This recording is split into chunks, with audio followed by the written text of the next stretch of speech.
Let me start recording. Oh, when you tell us you can't, I'm not going to put this on. I just it's fine. It's fine because the guy's kind of, I think he's dead anyway. Greg Theakston. Yeah. He had called me. It was something that he wanted. He called me up. I'm living in France. He called me at like 2:30 in the morning, and since nobody ever called, I answered the phone, and he goes, "That's Greg Theakston." And I said, "Greg, do you realize what time it is here?" He said, "I said it's like 2:30 in the morning." He goes, "Oh, then I'll keep it short." Yeah, that solves everything. Oh, that's so funny. So we'll do intros real quick. Would you want that piece cut out or no? Is that can we keep that, or should we cut it up? Okay, cool. Because I mean, the guy anyway. It's just super cool. So we're going to do quick intros and then just launch into things. Cool. All right. My name's Ed Piskor. I'm Jim Rugg. It's been a while since we did a shoot interview, so we got to do a big one, Jimmy, man. Geof Darrow is the man of the hour tower of power. Too cold to hold, too sweet to be sour. drop some credits, man, and let's get this thing underway. He enters my radar with Hard Boiled in the early 90s, and it was comics. I had never seen comics look like that before. Big Guy and Rusty the Boy Robot, Shaolin Cowboy currently, and for the last maybe 15 years or so. Also known for working in the film industry on movies such as the Matrix movies, storyboards, concept art, Speed Racer, and before that, animation. So quite a career, and crossed paths with a lot of artists, creators, storytellers, comic book artists along the way. And hopefully we'll get into as much of that as we can here today. We get deep, Uncle Geof, man. So let's talk for about an hour or two on you inking the Daredevil Child's Play cover. Nice to be here. Marvel was not happy about. No? Oh, no, because they thought they were getting a Frank Miller cover. And at the time, what Frank gave me was just kind of it wasn't really finished. It was on some kind of mylar tracing paper, and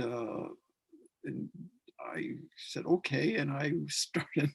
I actually drew it then over his layout, and I think the kids pretty much kind of or what he drew, because I didn't want to change it too much, although I did. Then I added all the glass and the bullets and all that stuff.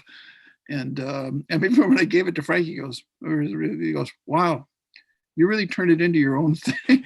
But I thought that's what he wanted, and they used it, but they didn't give me any credit, as I recall. They cropped it so that because I think Frank signed my name on it. It was FM, and then he put GD. Yeah, that was they weren't pleased. So, Geof, we'll probably jump around, time wise, but since we start with Frank Miller, I wonder, how did you guys first intersect? How did he find your work, or how did that come about? Well, that was because actually it was through Jean-Jérôme Mobius. I mean, I was a big fan of his. I've got Dark Knight, I had Daredevil and all. I mean, I was a huge fan.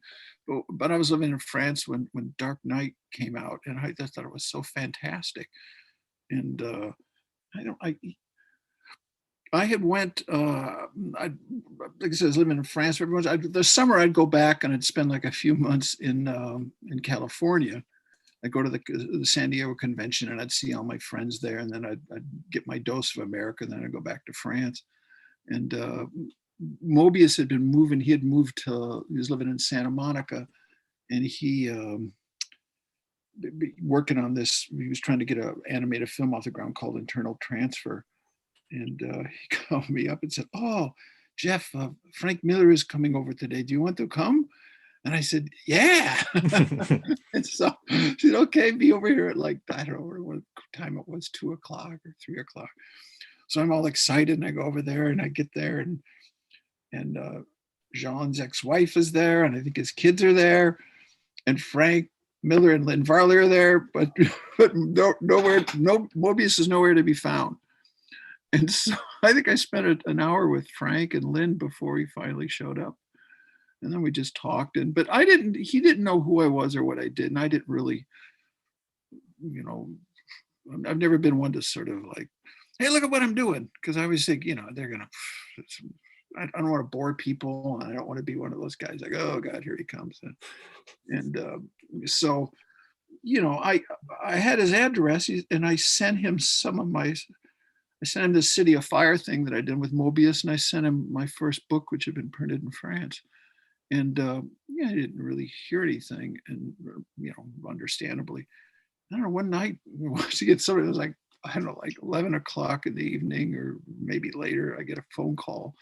And it's Frank calling me from California, just telling me, oh, geez, I didn't know you drew comics and da da da. And we started communicating back and forth. And when I finally moved back to Los Angeles, we stayed in contact, and I would meet up with him, and we'd go to movies, we'd go out to eat, and sometimes with Lynn, and it was just one day we were downtown near Little Tokyo around about 8th Street, because he lived down there in a loft on Traction Avenue, which was like at night. It was like being a Night of the Living Dead, because there were shooting galleries all over the place. And you'd have, you'd see some pretty ugly stuff. But, we were standing in the corner, and he said, hey, would you ever like work from somebody else's story? And I said, well, yeah, sure. He goes, well, with me? I go, yeah. He said, well, what do you want to do? And I said, something with lots of action. And so it wasn't the first thing. Hardboiled was not the first thing he came up with. The first thing we almost did was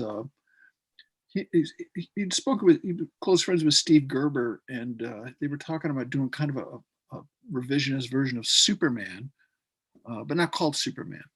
It was going to be kind of what they thought Superman would be, which I was like, wow, that'd be cool, kind of Superman. But it never could quite.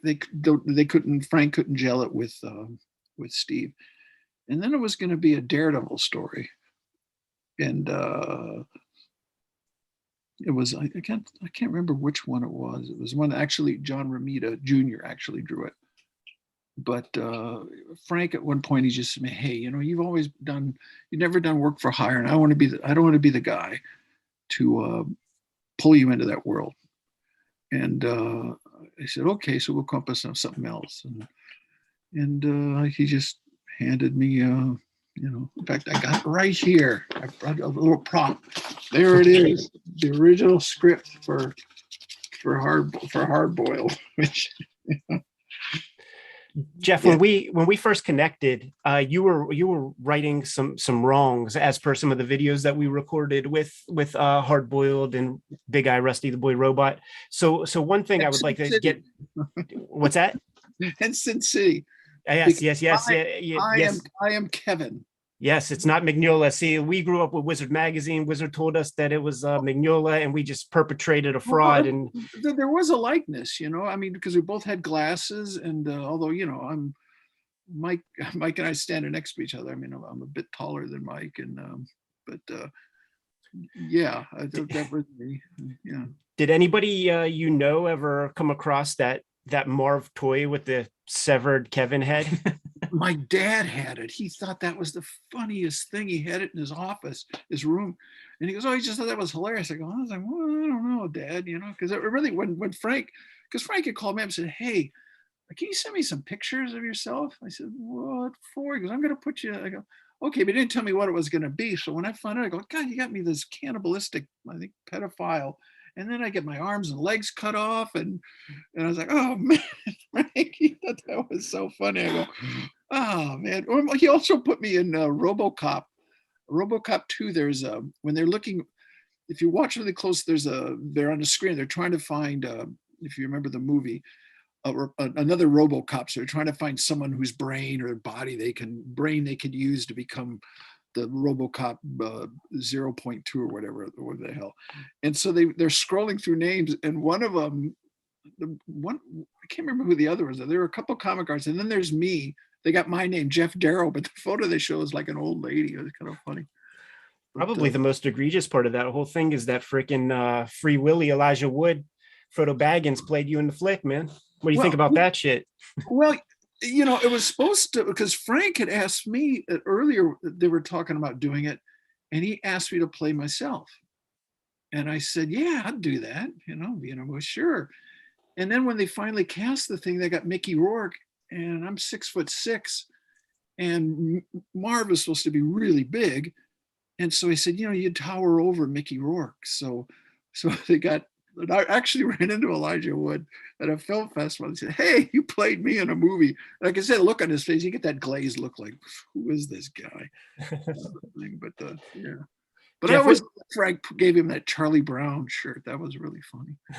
so what was the division of labor with Hard Boiled and Big Guy Rusty the Boy Robot? More specifically, what did those Frank Miller scripts look like, and you know, what were your contributions?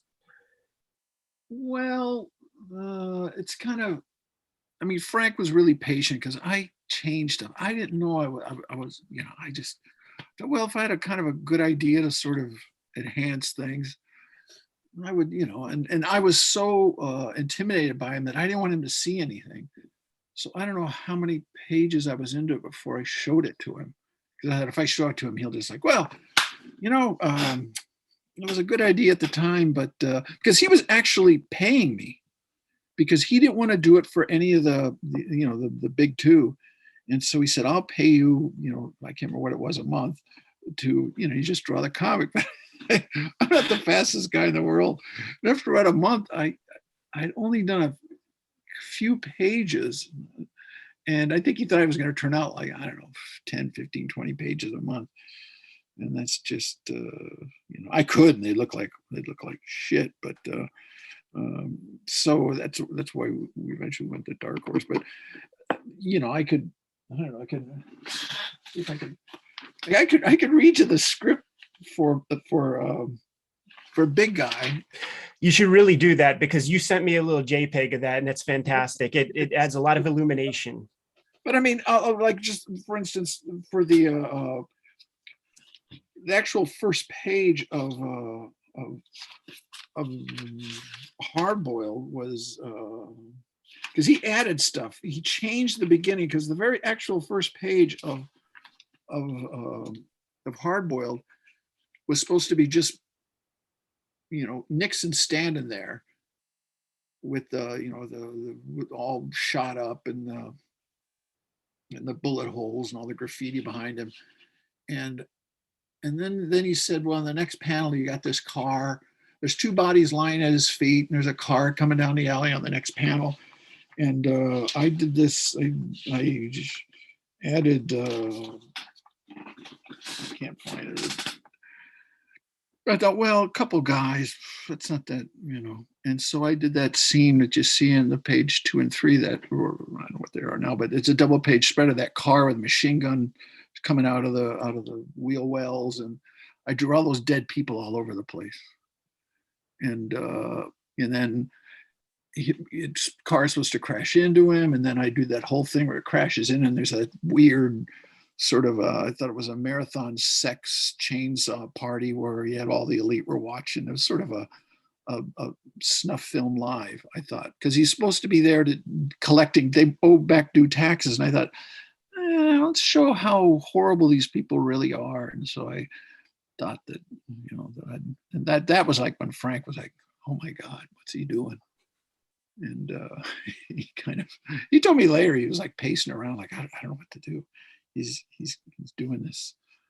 He's kind of, but he was really, really, really patient. And I think a lot of magic comes out of that kind of a collaboration. And, you know, another example with Miller would be Elektra Assassin. And yeah, I've read in interviews about that, where, you know, he talks about just ripping up the script and rewriting it once he saw the pages. Yeah, that's what he told me too. Yeah. It seems like maybe with your art, it was a similar effect, where like once he saw it, it was like, I got something else here. Oh yeah, and he was supposed to be human. He was not supposed to be a cyborg, but he couldn't wrap his head around all that, you know, that stuff that I did to him, because I'd been watching those.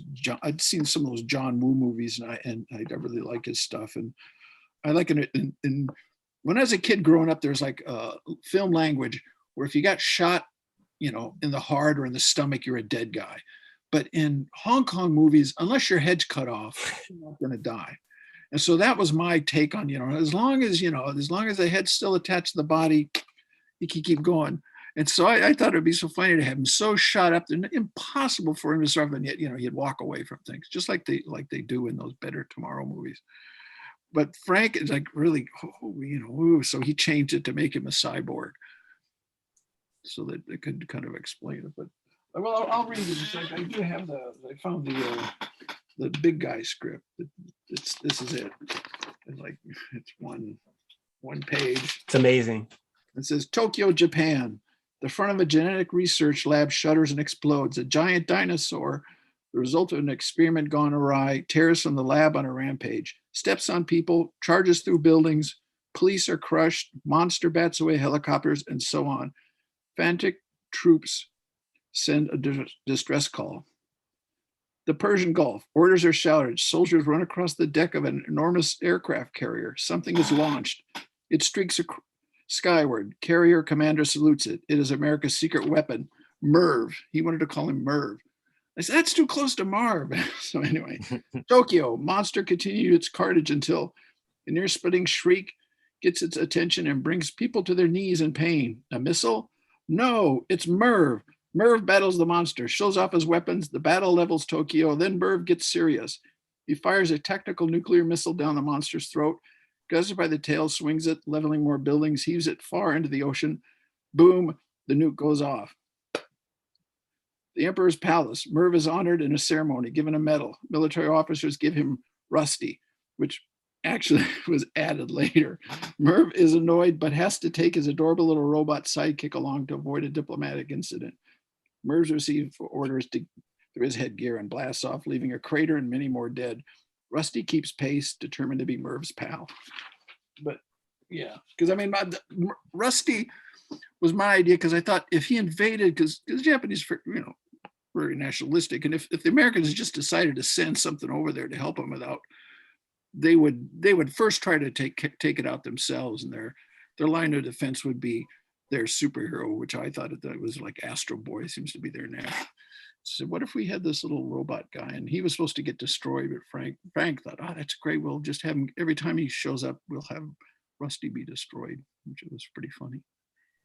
But super illuminating when you sent that script piece off, because in our conversation, we were definitely wondering, like what that process was. And certainly in our own conversations, Japan comes up a lot, right, Geof? Yeah. Yeah. And I wonder, like, first time you went over there, you're a devotee of this stuff. You watch the baby cart flicks, baby cart assassins, all that. I thought I was a big Willie when I went over there and filled up 4 suitcases, man. So first time you went to Japan, what kind of stuff were you looking at? What did you bring back? How much? Oh man, because I had been working at Hanna-Barbera, and I was saving my money up to go over there. And because I was just, I was crazy about Japanese, the samurai films and anything Japanese. And because I had like Lone Wolf and Cub, I'd seen the original was the Swords of Violence, I think was the first one that actually got translated in America. It was before Shogun Assassin. And had a book by Alan Silver called Samurai Films. And they had all of them in there. And Zatoichi, and they listed them all by year and which films had come out.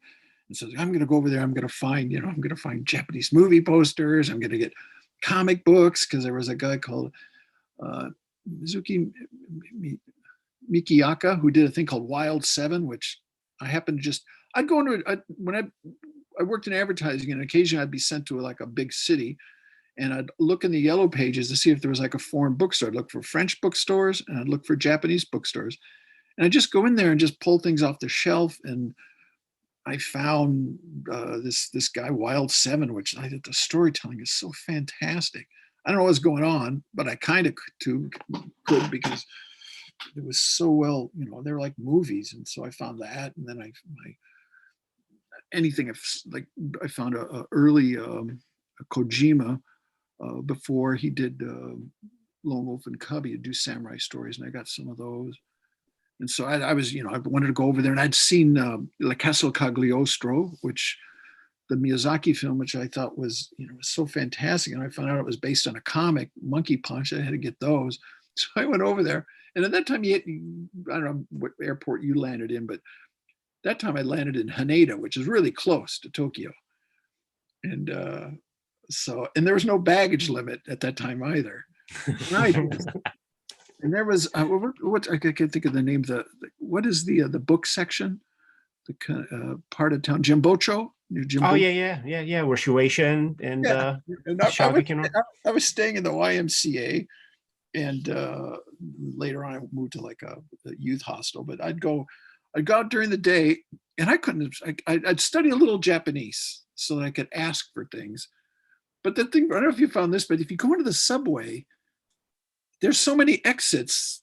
It's not like in Chicago where there's one exit. It's like you could come out one area and then go back in a different one. You think you're in a whole different place. And I would get lost all the time. And I ended up having to take a cab. I always kept my address written in kanji on a piece of paper to give the cab driver to get home. But I went in there and I found one bookstore that sold nothing but manga. But if you went in there after 3 o'clock, the kids would get out of school and they'd all be in there. And it's just jam full of kids reading manga. And they would let them. Now they're sealed in plastic. But back then, they're just on the shelf. So these kids are in there. Like, I couldn't move around. There was this goofy guy, like, this crazy gaijin guy in there. And so I'd get there as soon as it would open and I'd buy stuff. And so I don't know. And I was there for 2 months. So I had to kind of pace myself because I can't drag this shit around because I went to Kyoto and Himeji and Osaka and I was buying toys and these replica pistols that they would make, these model kits. But God, I don't know how many tons I had, but I had like the whole Monkey Punch series, which was, I don't know, like 30 of them. That Wild 7 thing, that was another 30 of those, a 30 of Monkey Punch, and then any just odd stuff that I could find. But I never did find any movie posters because I didn't know anybody there. And that stuff is kind of a niche kind of thing, and you had to know somebody to kind of know where to go. I don't think there was anything like Nakano Broadway, because that was long before even Akihabara. It was like, I think it was like 83 or 84. And I swear to God, there's more photos of me in Japan than probably anywhere in the world because people would just want to pose with me. I got that stuff too, man. They would just run up and go like, "Oh, gaijin," and start taking photos. You get business guys would come to you and go, "Oh, may I practice English with you?" Yeah, sure. How are you? Where are you from? It is nice weather. And they just walk there and be it. That was their whole. They would walk away. And yeah, but kids, I remember being in the zoo. I went to the zoo, and little kids were running up to me and putting their hand out and giving me candy. It was like one of the exhibits escape. But oh man, yeah, it was funny. And I'd go into the temples, and you have to take your shoes off, and they give you these little slippers to wear. And they were like, man, I got size 13 feet, and they'd cover half my feet. So I'm kind of walking and when I come back, and you'd put your shoes in, like they give you these little cubby holes. And I come back and my shoes would be sticking out of the cubby hole. And there'd be people gathered around my shoes. And they'd say, "Oh, what is your shoe size?" It was like a Monty Python sketch. I go, It's a great story. One of the things I was curious about is how manga and anime got into your influences. So, that answers some of those questions. I assumed that it might have been something that was being traded around the animation industry in LA. No, they looked down on that stuff. I mean, when I was in Hanna-Barbera, there was that weird, the guys at Disney, they were the animators, and we were kind of like, because I mean, granted, Disney was doing really quality stuff, and Hanna-Barbera was just cranking it out. And had that. God, that was such a weird thing. The guys that did in between animation, they had to do so many feet a week, and if they went past it, they got bonus feet, and they would make a lot of money. And a lot of these guys that I would run across they were doing in betweens, couldn't really draw, but they knew how to like go with their arm from here to there. Because there was always kind of a profile. It was never really anything. You never have anything like this going on in Hanna-Barbera. It would be all pretty simple. And but yeah, and the Disney guys who were so they would freelance because they would take footage from Hanna-Barbera, and they made really good money because at the time, part of your pay when you're at Disney was working for Disney. The cachet of saying, "Well, I work at Disney Animation," and look down on Filmation and Hanna-Barbera. And granted, they were just there for the money. Geof, what would you do at Hanna-Barbera? What was your job or whatever?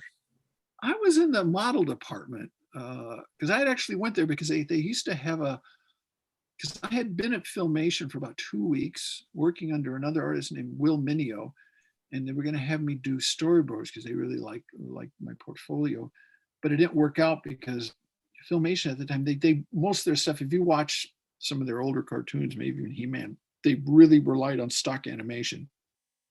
They did a couple really well animated things of like a character running, and they'd use that stuff as much as possible. And so you'd have this book that was like this thick of stock stuff. And so as you're storyboarding, oh, I can use. So you have to, but then we had 2 weeks to familiarize ourselves with those books. And after like 2 weeks, because I was sitting right near the office, all of a sudden they started calling guys into the office, and it was like this big bloodletting. They just let us all go, and I was the last guy they pulled in, and so I was pretty desperate because I needed money, and I'd heard that at Barbera they had like you could get into a free in-between class. They would let you do it, and if you learned to be in betweens, you could get a job at Hanna-Barbera.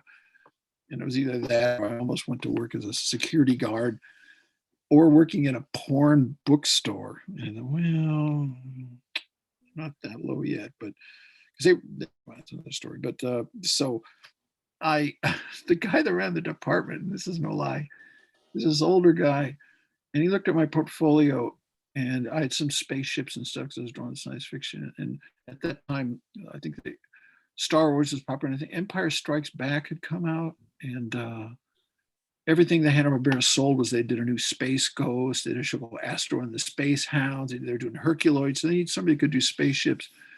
And they saw that I did something. Did you do these yourself? And I said, yeah. So they sent me up to show up to this guy, Bob Singer, who ran the model department, and he hired me. And but there's only the reason I talk about the other guy because his actual name was Harry Love, and that was his real name, Harry Love. And I went to his class a couple of times for in between because they have that, oh, they're going to fire me eventually. This guy was he was hitting on the girls, and he would pull out his wallet and he'd take out this picture and say, see this? I was in a car accident, and this is the way I really look. I don't, this face has all been redone. So when you look at me, you should think of this picture. And I'm like, oh my God. So anyway, but thanks to Harry Love, I did get into the Hanna-Barbera doing model designs, but I was horrible at it. I was really bad. My boss hated me, and because it really is really hard doing animation because you have to do turns and you have to think in 3 dimensions, and that's why like I mentioned, we talked Ed and Jim, that there were a lot of comic book artists there, like Jack Kirby. And there was Jesse Santos and Alex Nino, Alfredo Cala, a lot of Philippine artists, Carmen Infantino. But you do one drawing is fine, but you have to turn it. Sometimes, it's, so I was having quite a struggle, but I was good at doing cars and stuff. So I would draw cars and props. I did the drawing that saved my career there was, I had to draw a hat, a sombrero on Scooby-Doo. And this woman that everybody loved that was working there, her name was Sandra Beret. Her mother was Anita Page, 30s film star. And this woman was beautiful, Sandra. And all of the heads of the department were just crazy about her. And so she needed an assistant, and she saw that, do you like doing this stuff again? It's fine. She goes, she didn't like doing it, and she could really draw really well. So I'd do all the stuff she didn't want to do. And those same drawings, if I took her to my boss to show them to him, he go, oh boy, that's really not very good. Did you go to school? I said, yeah. Well, you got a lot to learn. And every day I just felt horrible because he was, but if I gave my drawings to her and she took them in, they passed because they were all just crazy about her. And she was a really good artist.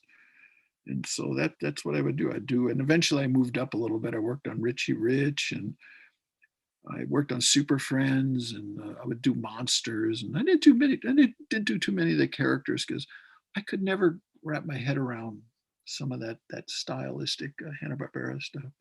Wouldn't it be guys like Alex Toth would do a lot of the Super Friends designs? Do you have a Toth story that you could give the Kayfabe audience? Yeah. I only had, because he was so notorious for being kind of, he just love-hate relationship with them. And they noticed that these Japanese robot shows were popular. They were like, and so Hanna-Barbera was going to do one.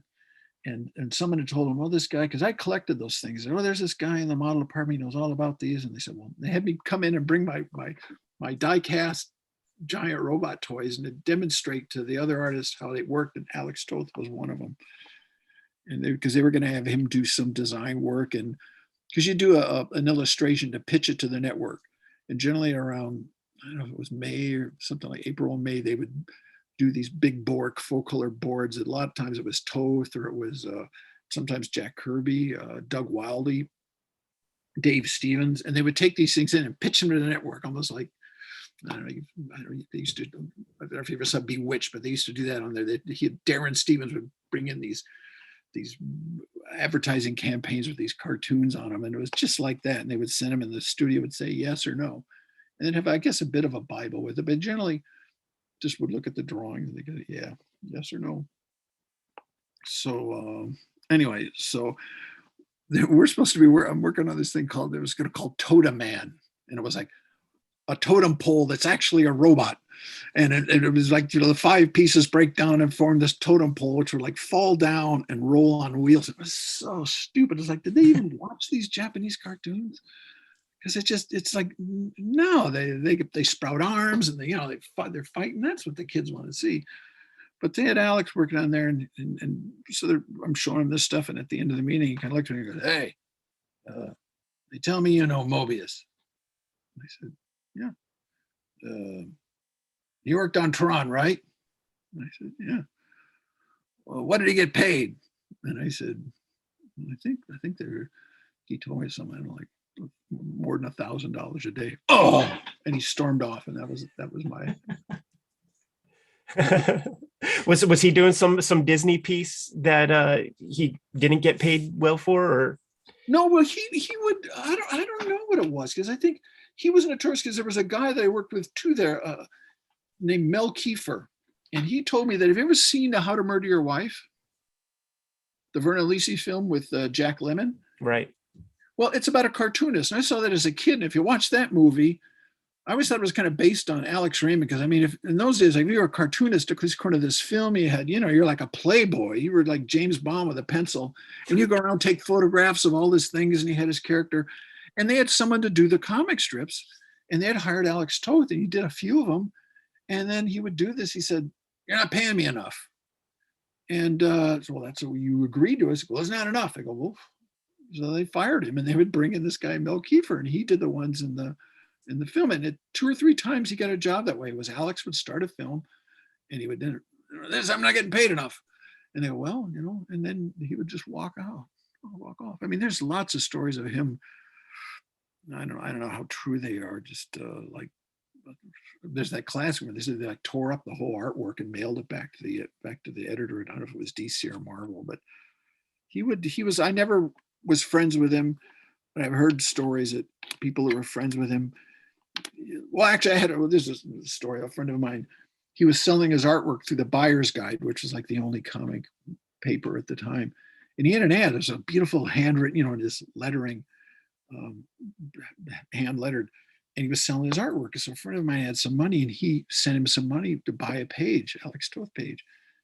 And Alex sent him back a page, and it was a page from that story Pi, if you've ever seen it, beautiful, about an alien and a little boy. And it wasn't the one he asked for, because the one he wanted had been sold, but it was one of those much more expensive. But Alex said, "Well, I'll send you this because you sent me the money," and da-da-da-da. And my friend was really happy. So he said, "I'm going to order another." So I ordered another one from Alex, and he gets this letter back from him with this check tore up. And Alex saying, "I thought you were just some poor kid, but I realized you got money. I feel like you ripped me off." I mean, that was anyway. Yeah, I shouldn't laugh. It's kind of a sad story. It feels like everyone who knew Alex Toth has this kind of a story where something caused a rift. Yes, you'd say something wrong, and you're really friends with him. And I think Mike Allred stayed. I don't know. I think he stayed friends with him to the end. But it was because he was a guy. I don't think I've ever been really disappointed in any of because when I went Mobius, I was like, what's he going to be like? What if he's a jerk and he's like my idol? And like, because I'd already met Jack Kirby, and he's like the sweetest guy, one of the sweetest guys you'd ever want to meet. And funny enough, Walt Simonson's like the same. He's another just amazing, sweet, wonderful guy. And but Jean he was just, he's like, he's, yeah, just a nice guy. How'd you connect with him, Mobius? Because I did have friends that worked at Disney, and word came down that he was on the lot working on Tron. And I was like, holy cow. And I had my girlfriend at the time, her friend was an engineer, and he was one of the guys building Epcot Center in Florida. So he's on the Disney lot. I said, this guy's got juice, because I mean, he's like head of this big project. I bet I can, if I ask him, he can get me into I just wanted to meet him, because I was just so. And so I called my friend up and said, how can you find this? He didn't know who he was. What's his name again? Jean Giraud. Okay, 2 days go by, and I get a call like on a Friday, and he says, yep, we're having dinner with him on Saturday night. And I gave him your address. And I was like, holy shit. And I still couldn't believe, what if there's like another genre? It's not the right genre, bro. And I remember sitting there watching for, and I see him come out of the darkness, because I'm sitting on my doorstep waiting to see, and there he was, and it was him. And we had dinner, and we just kind of hit it off. And I oddly enough, he was in my house and my apartment, and when he left, he had one of those kind of like I guess what it's called fanny packs, or no, not fanny pack. It was like a man purse kind of thing, and he had forgotten it in my apartment. And I had a number, and I called up to let him know, that he left it.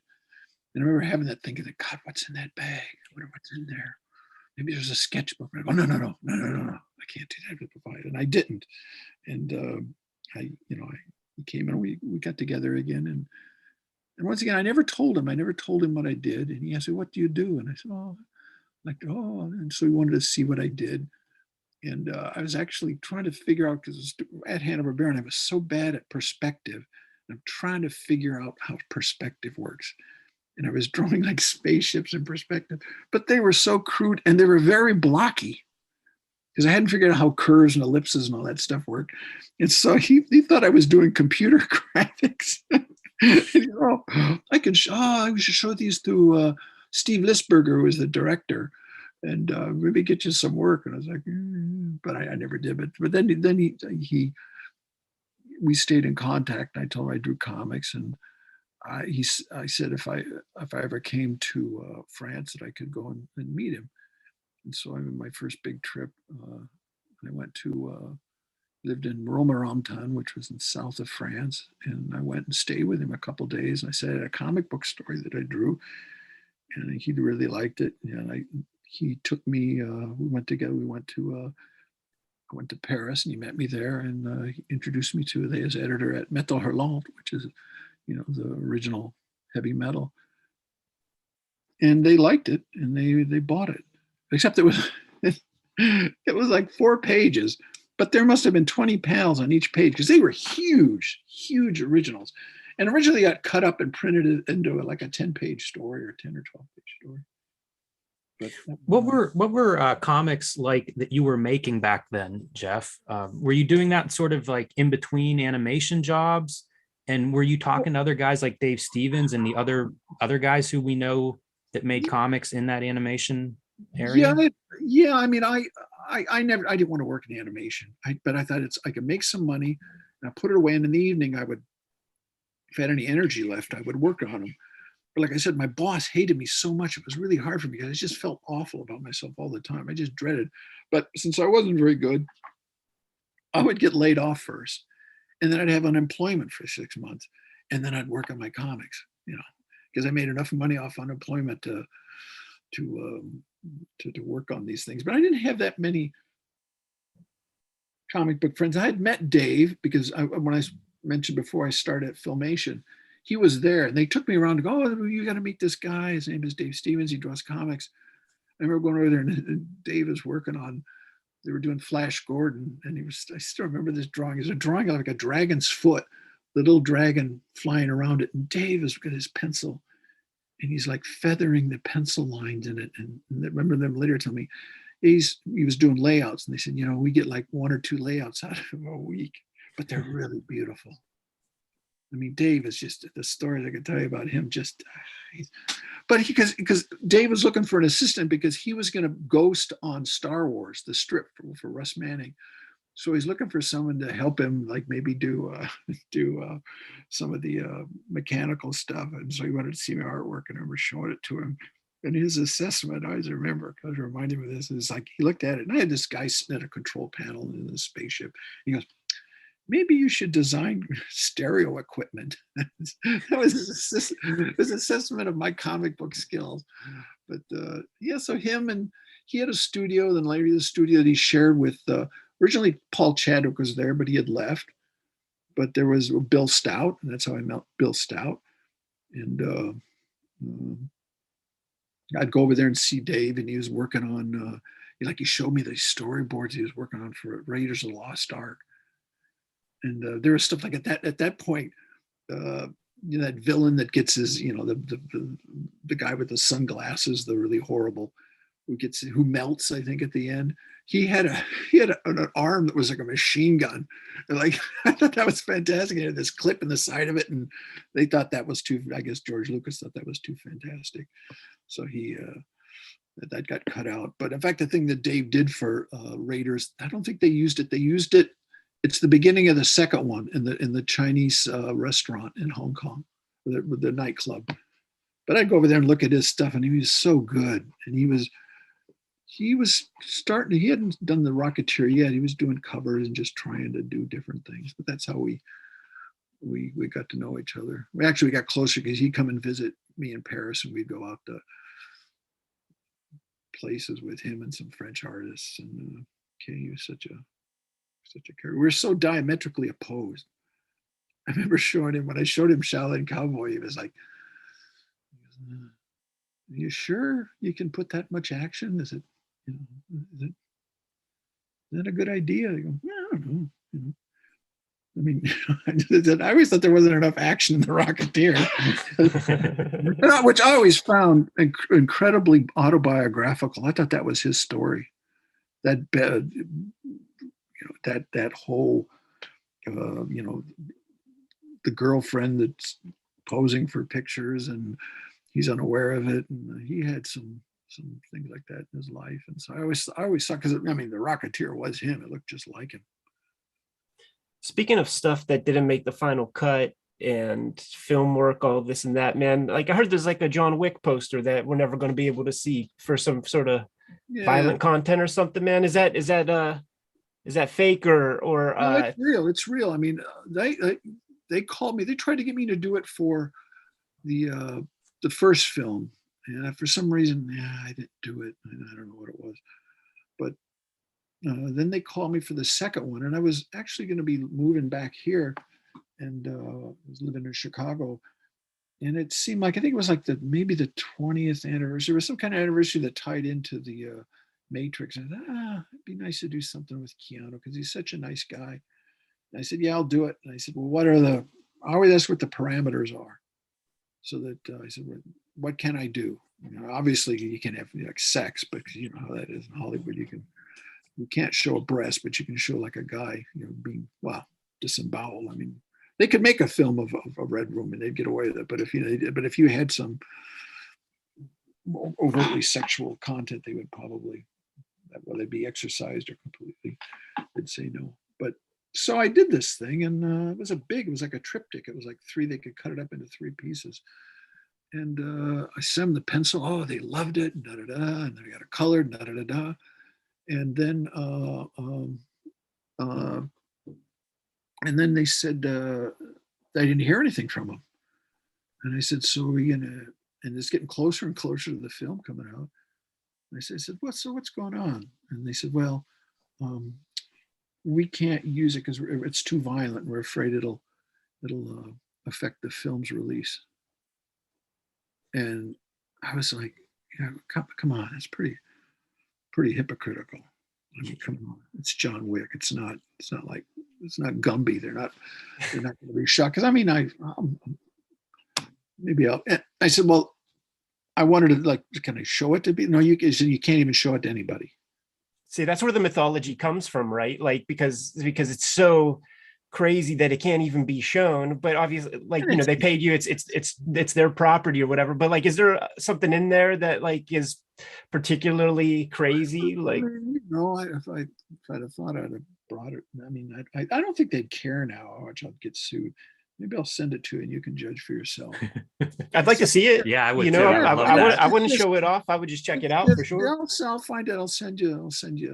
It's like there's a like there's one long shot of just him, just kind of aftermath thing, kind of like hard boiled, where there's like dead people everywhere and the car accidents. I mean, just all sorts of.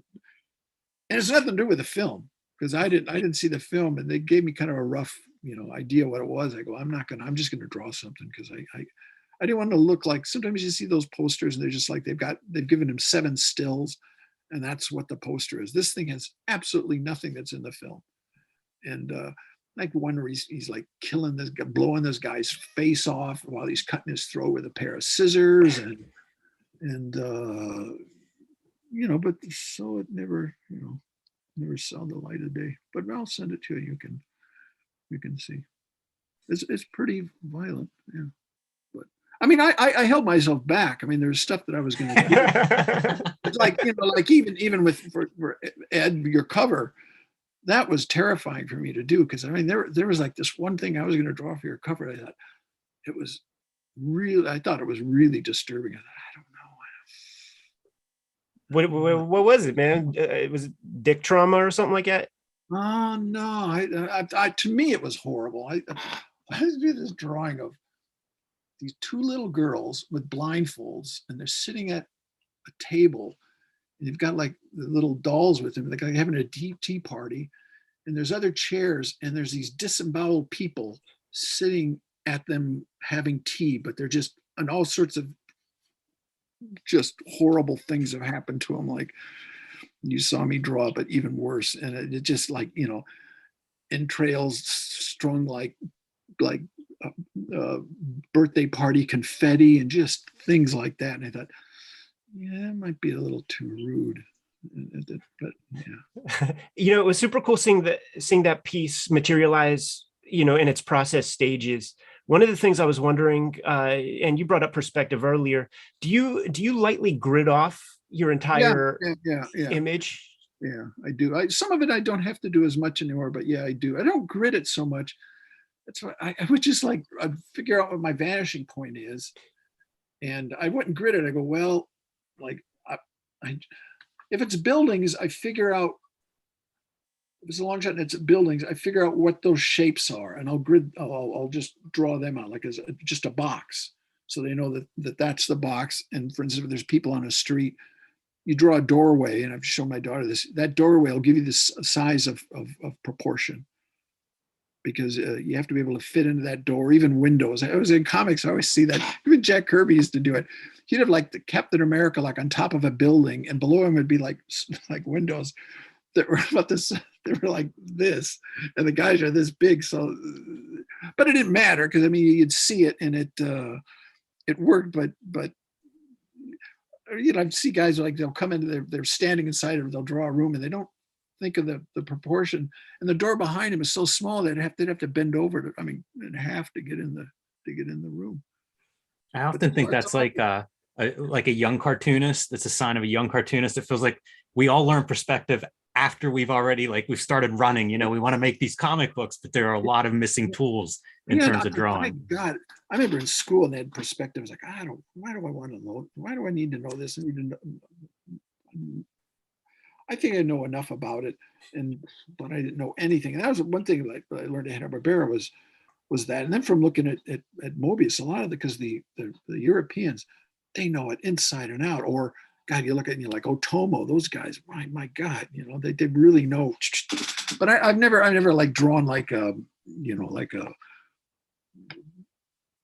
grid and then started drawing in it. I just, like I say, figure out that my point of view, the couple vanishing points, and I always I'll draw the one figure and then I build around it. And I mean, you make a lot of errors in perspective, because I remember when I've got one drawing, I don't have it here, but where I thought, well, I drew my vanishing point in the picture area, but in an odd space so that it would be impossible because I was following the vanishing points, but so you'd have a figure that'd be this big, and then next to it there'd be someone like this big, because I put my vanishing point right there.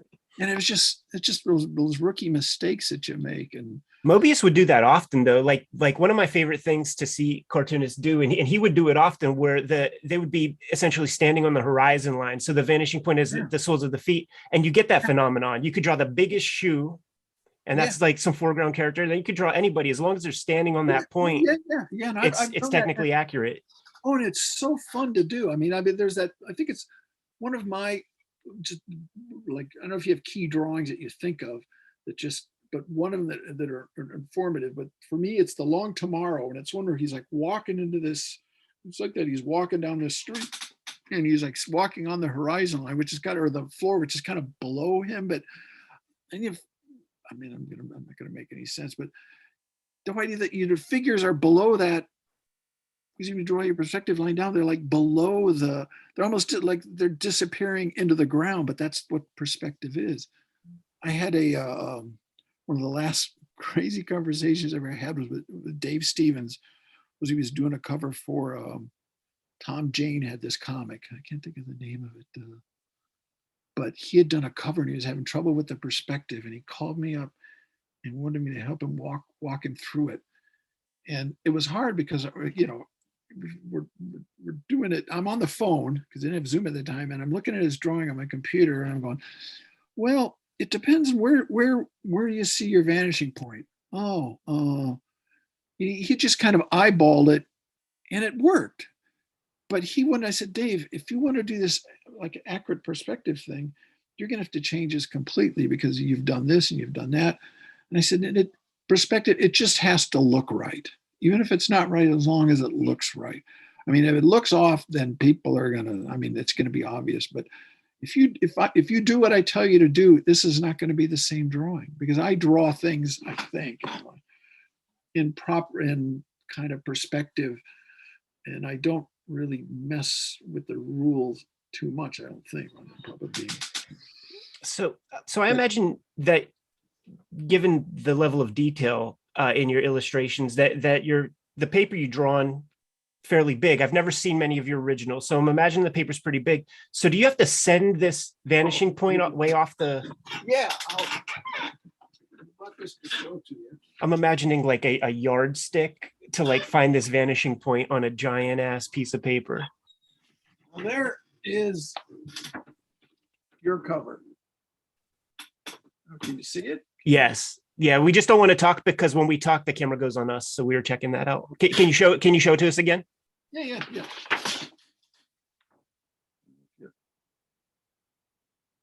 That's the pencil drawing. That's amazing. But I always erase my perspective lines, because I was like, I don't know. There's the ink drawing. Because I don't know, it's like, I'm giving away the magic. Like, those artist edition books. Love them. I love them too. But I don't think my ink, because I don't know. There's nothing on the finished thing. You can't, there's no blue line. There's no, all that kind of stuff that I like to see myself. There's none of it there. So that was a big ass piece of paper, Geof. Yeah, but they're smaller, that one in general. But like here's like, this is my new comic story, but can you see it? But when I did Hard Boiled, for instance, every panel was on a separate sheet of paper, because I was still figuring out perspective, and I would draw that. I had my dad, who was a carpenter, he built my drawing board, the one I have right now, and he put like a system on the side where I could put these wings on, and I could use, they extended it out for us so I could get this long perspective of the horizon line. And I could move it up and down so that I could, I would screw it in, the wings had wing nuts, and I'd screw it and I'd move it up or down, depending on if I wanted it to be, like it's like a Mobius thing, or because I mean, certain things you really have to put that vanishing point out there. But I don't know if I've made any sense. I mean, I'm a kind of guy. Don't do what I say because I don't know. It kind of works for me. I doubt that it'd work for anybody else. I don't know. It's something that I often think about looking at your work, like because it does feel very accurate when it comes to the perspective and stuff, and knowing that you have this like secret tool, fantastic, man. If I had it, I could. I don't have it because I don't use it too much anymore because I've kind of figured things out where I don't have to do it that much. But, one other piece that came up in conversation though was the Sears catalog. Can you go into some detail with that? Because in some of our earlier videos, like we were wondering, like, does Geof just have photographic memory? Like when you draw a spark plug, you're drawing a fucking spark plug. What's that right there? That's my Sears catalog. You could find these things, and they've got an index. And like when I was, I was just, because in the old days you could find anything in one of these catalogs. I mean, kitchen sinks and automotive equipment, and you just look. Oh, I need to draw a spark plug. And I mean, actually, for the spark plug, I actually had a spark plug. I found one because I'd be walking around, and my daughter, she's like, I just pick things up and I put them in my pocket and bring them home again. I might have to draw a spark plug someday. So in Hardboiled, at the end, when that woman is just to charge herself on a battery, I think I drew a spark plug because I had that thing sitting there. Oh, I'll put it in a spark plug. That's kind of funny. But yeah, I would. Yeah, and I have. I don't have much of them anymore, but replica guns that I hold and use, and it's. And I know I just lack of confidence. But I mean, I can actually draw very fast. I can draw. I think, Jim, maybe you saw me. Like I'll sit at the convention and I'll kind of doodle on the table. Yeah, anybody that hasn't caught up to you at a show, you often bring sort of a portfolio of drawings to those. Yeah, they did.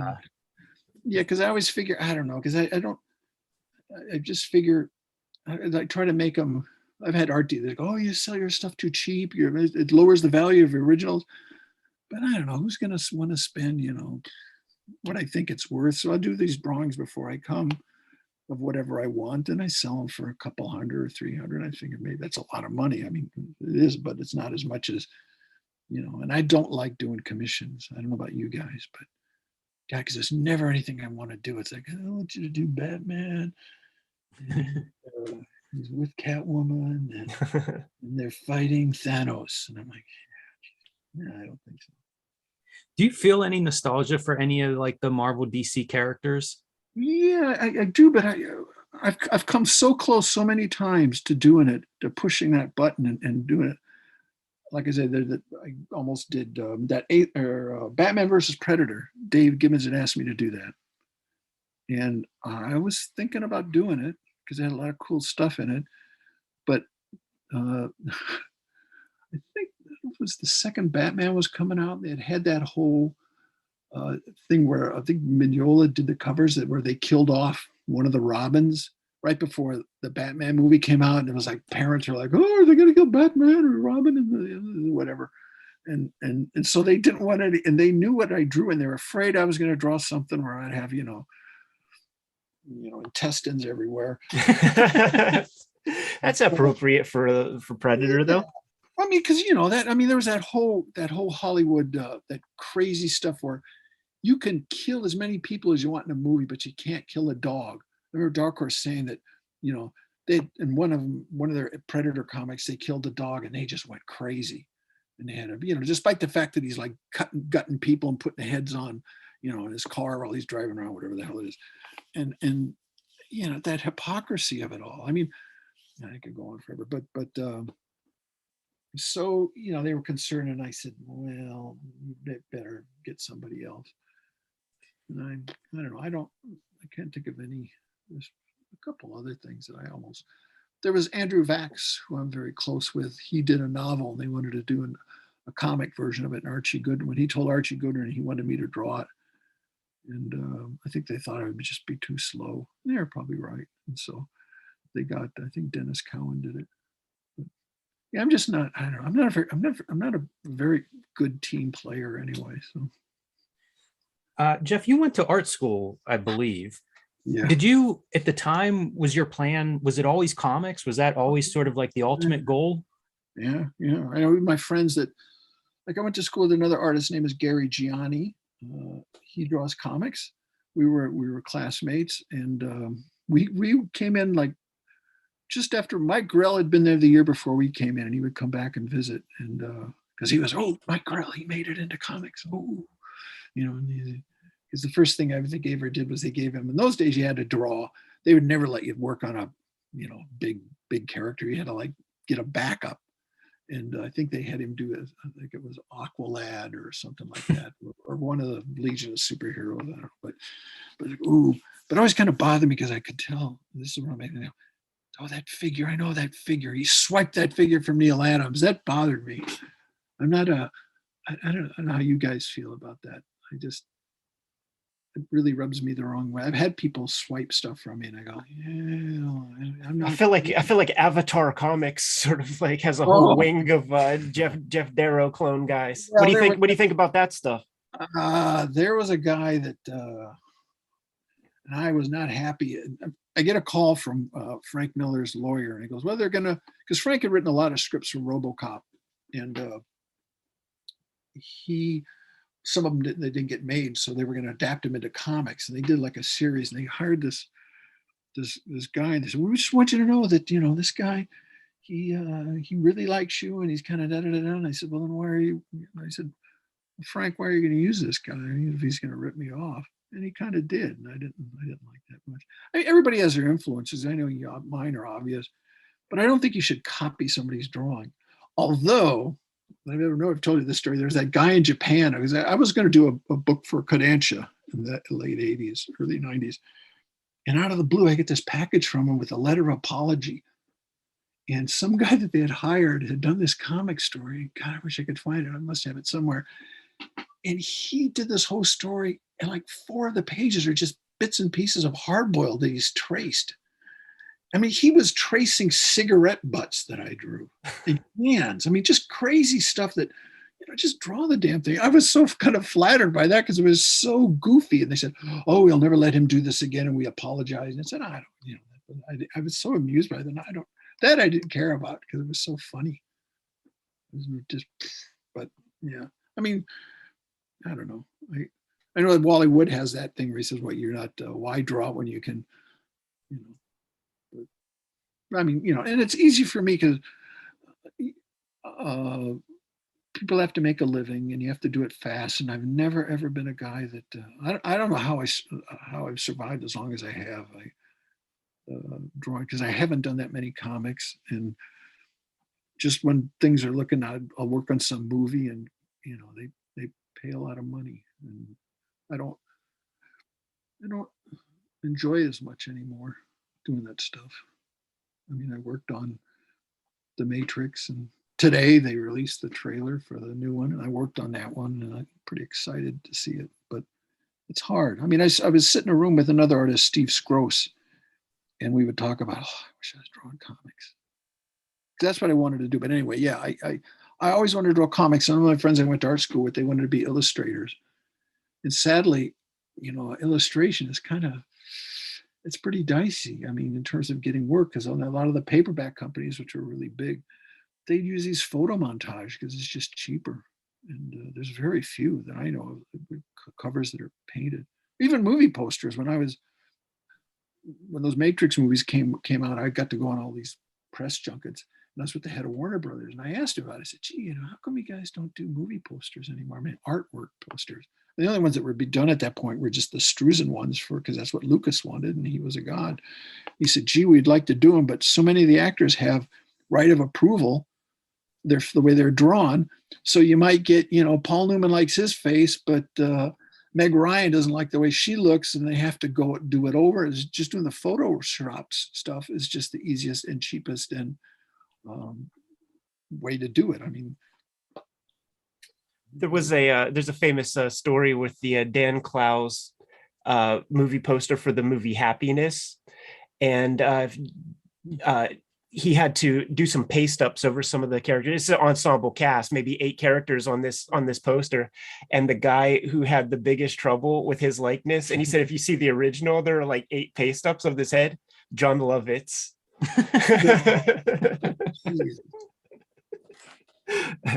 I mean, even in the comics, I remember like Dark Horse, and they were doing those Buffy comics. Like the guy, Ryan Sook, who was a really good artist, was doing some of it. Like, and the guy that plays Spike was pissed off because he didn't like the way he looked. And another guy, I think the guy that was what's his name? The other part of the Scooby crew. He's like twins in reality. You know, that character. He's got black hair, but anyway, he didn't like the way Brendan something or other. He didn't like the way he looked.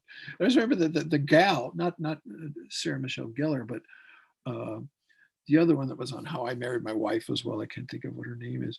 She thought, wow, it's great, because Arthur Adams had drawn the covers. Like, wow, he gave me these great long legs. I love it. So you've been working in America with Dark Horse for pretty much since the beginning, from Hard Boiled times. I wonder, before that, like in the 80s, what was the vision for what comics would, you know, in terms of publishing in American comics? Like, what were you thinking would be a good model for you? Or well, I didn't, you know, that's why I went to Europe, because I didn't want to do superhero. I don't think I could do it. And I remember that first story I did, I remember showing it to Archie Goodwin, and he said, wow, it's really nice. But he said, what would I do with it? I said, publish it. But no, it was just, in those days, you know, you had to fit that style. And I was doing, you know, maybe you're familiar with the Hergé Tintin style, which is ligne claire, which is, you know, just line. I mean, I don't spot blacks. I don't, and the reason I don't is just because I'm so, I worry about my drawing, and I want to, and I think I want to draw it so that I make sure it's all right. Like if I draw a car, I want to draw it so it, you know, if I put it in shadow, I'm covering something up. But that's just me. You know, I want people to see that I can actually draw that car, and you can't, in my mind anyway, you can't really hide it if you're drawing it just in line. You can't, because I had friends that would like always draw, you know, didn't like drawing feet, and that's the bane of a lot of people. And they'd put them in shadows. And there's nothing wrong with that, but I was like, well, I don't want to ever not have to be able to draw something, because machines for me were really hard. And I worked in the summers. I'd work in the Quaker Oats plant. I worked in this, and I'd just look at the machines. And it's like, oh, there's this gear and there's that. And then when I learned perspective, it also helped me to. I never would have thought that I would do so well, like, you know, like in the Matrix, doing all that machine stuff, because that wasn't. I just wanted to draw monsters and things, and somehow I, you know. I wondered if the not spotting blacks was something that had come from your animation background. You know, shadows are so different in animation. No, I have a lot of it. Like I said, it came from looking at Mobius, because he has that style as well. The Mobius style is kind of ligne claire. He puts blacks in there, but not a lot. And then looking at, because I moved to France, and I was very, and this is probably something you can't tell from it, I was hugely influenced by Von Baudet. And if you saw any of my really older stuff, I colored in markers, and I inked like that. And because I saw him draw once at right before he died, the New York comic, the Phil Suling New York Comic Show, which was the San Diego show of its time. And he was in a lobby just drawing. Someone had hired him. He was drawing the masked lizard with a machine gun. And it was just like watching a magic act to me. I'd never seen anybody draw like that. And he's just drawing, and and he, at that time he would dress. His fingernails were painted, and I mean, which in the, you know, this like 1975 was just like putting a target on your back. There's these two old ladies were sitting there, it was in the hotel lobby, and they're watching and go, he's lost to us. He's lost to the Lord. That young man is lost to the Lord. And it's just so funny. God, he was so good. So my original style was a lot like Von Baudet, and it just kind of went from there. I just stopped at that point doing blacks. I was drawing stuff. I was very influenced by Steranko, another one, and I met him that same year because my friend Gary Gianni and them, they knew him. And so we got to show him my portfolio. And I remember him going through it like this. That's interesting. But I held on to that. That's interesting.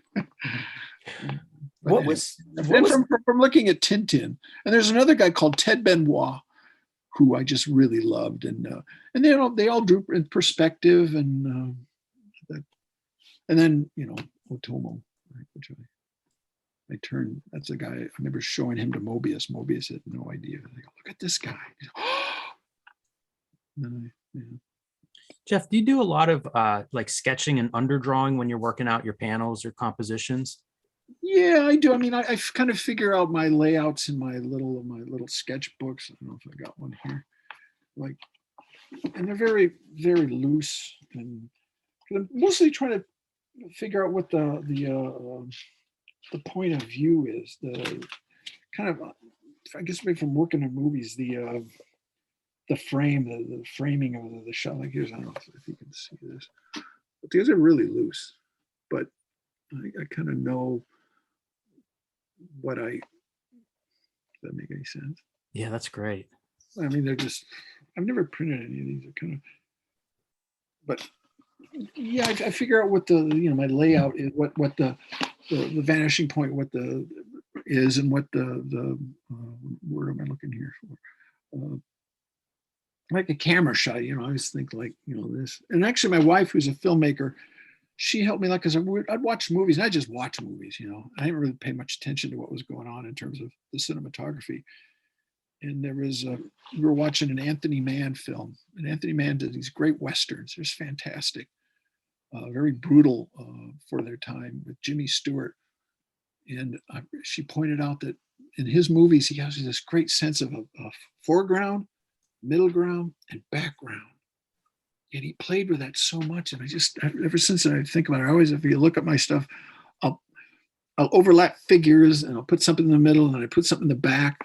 And, sometimes like I'll draw out a figure and I go, oh, I got to write. And I go, yeah, but if there was like a hand or a guy running across and then I have to erase part of it. And it's like, I went through all that trouble figuring it out.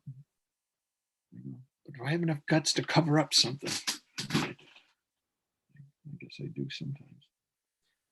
Geof, growing up in Iowa, what were you part of comics fandom in some way? Like, this is a new wrinkle, knowing that you were going to those Phil Suling New York Comic Cons. So I'm so curious about like access to comics, access to discovering Von Bode in Iowa. I know you said that you got that Gil Kane Savage book like off the newsstand in Iowa. So that's an interesting thing. Yeah. Because I thought it was Doc Savage, and that's why I bought it. I didn't even look inside of it. I just, they did a comic book of Doc Savage. And I bought it, and when I got home, I read it. I go, fuck, this isn't Doc Savage. That thing influenced me a lot. But anyway, no, it was really hard because then there used to be, you could find them in all the supermarkets, and you go into a drugstore and they'd have like a fountain, and you could, my parents would give me a quarter a week and I'd buy a 12-cent comic, and often I'd get 2 of them because I, like comics, and bypass the soda or the pop, whatever. But then those things started dying out and I could not find comics. And I had to go to a little town that still had a soda fountain. It's called Central City. And it was like, I don't know, my grandmother had a cabin she'd go to. And then I'd go out and stay with her at her cabin just so we could pass through this little town. It's the only place you could find comics because no one was selling them in stores in Cedar Rapids. That's where it came from anymore. And I actually subscribed to Marvel comics, all the Marvel ones. But in those days, they would fold them and put them in a paper slip and mail them to you. So I had all these comics and I'm not that, condition wise, but it's still like, come on, man, it's because it's folded in half. And I still have some of them, well, not very many. And then they've got that bend in them, so we couldn't find them. And there were a couple kids. There was a summer when all my brother's friends and everybody was collecting comics. And this guy collected Turok, and this guy collected the Hulk, and this guy was into. But there were a couple guys who, for some reason, they had a lot of comics, and they kind of grew out of it. But I was the only one that didn't. And I kept track of these guys. I knew that they never wanted to get rid of them when they were into it. Now that they weren't into it, they were chasing girls, so they needed money. And so that's where I got my Fantastic Four #1, which I paid $1 for, which was a lot of money at that point. But none of these guys wanted it anymore. So I went in there and I just, that's how I completed a lot of my collection. That guy called Howard Rogowski was the biggest fucking crook in it. He had ads in Marvel Comics, and his condition, you'd get it and like the cover would be torn off, and he just was, an overpriced, but I kind of completed some of my stuff from getting to him. But there were maybe one or two other kids that kind of continued, but they all once the hormones kicked in, because I'm somewhat of a late bloomer. I just wasn't. I was just trying to draw comics and collect them, and they all. I mean, I had them in boxes, and so there wasn't much of a fandom. There was one guy that actually they had some underground comics, and that's where I wasn't as much into those, because I didn't like humor stuff, and I'm still not much of a horror guy. But I found Rolf by Richard Corbin, which was a huge thing to me. And they had Von Baudet, his a couple comics, and he did Jungwaffel, and it had Cobalt. I don't know if I never remember if it's 90 or 60. But it's so funny because I was thinking 40. Yeah, that thing was a huge influence on me, because it's cartoony, but it was the most violent thing I'd ever seen, because it starts out with a guy getting his head blown off and an eyeball flying out, and they're like, wow. And guys riding on, like, he was riding on a dinosaur, and he drew guns fairly accurately. But but other than that, it wasn't until I went to art school. The only reason I went to that art school was because they had they offered cartooning. The only place they had a cartooning class, and I guess at some point Bill Malden went there, the World War II and political cartoonist, and Disney. But I think Disney was there for like 4 months. But they had one of the Cell from Sleeping Beauty there, and Hal Foster supposedly went there for, once again, God knows, a couple of weeks probably. And they had like a Prince Valiant page. So I went there, but the guy that taught the cartooning class was one of those gag guys, It'd be like, hey, Biff, what are we having for dinner? A million things. Really? Yeah, beans. That kind of humor. And he was always talking about Smokey Stover, and like, so I'd draw. There a bunch of us wanted to draw comics, and he'd be like, well, I don't know much about comics, so I guess that's good enough. Yeah, so we didn't learn anything from that guy. But the interesting thing about that guy was that he was friends with Hugh Hefner. And Hugh Hefner was a big comics guy, a cartoon guy. And when you started out Playboy, this teacher guy goes, yeah, I kind of made a mistake. He wanted me to draw cartoons for Playboy, but I didn't think it would go anywhere. So he didn't get on board. There it is, man. He got his like little instructor thing to offset that mistake. Yeah, you wonder about following that guy's advice. Ask him his advice and do the opposite. It's always the way, man. I did that with Frank. I mean, it was Frank telling me, he goes, what are you working on? I go, I'm going to do this kind of a Western thing. He goes, whatever you do, don't put the word cowboy in the title. Okay. What does he know? Speaking of Frank, he gives you a shout out in Electra Lives Again, and that style of drawing, I don't see much black on the page, and it looks like a pretty clear line. So your influence? Well, yeah, that was, he would, because we would talk about Lee Claire, and he wanted to try it, and so he and I think it's because of that Sin City became what it was, because he said, I'm never going to do that again. It's too much work.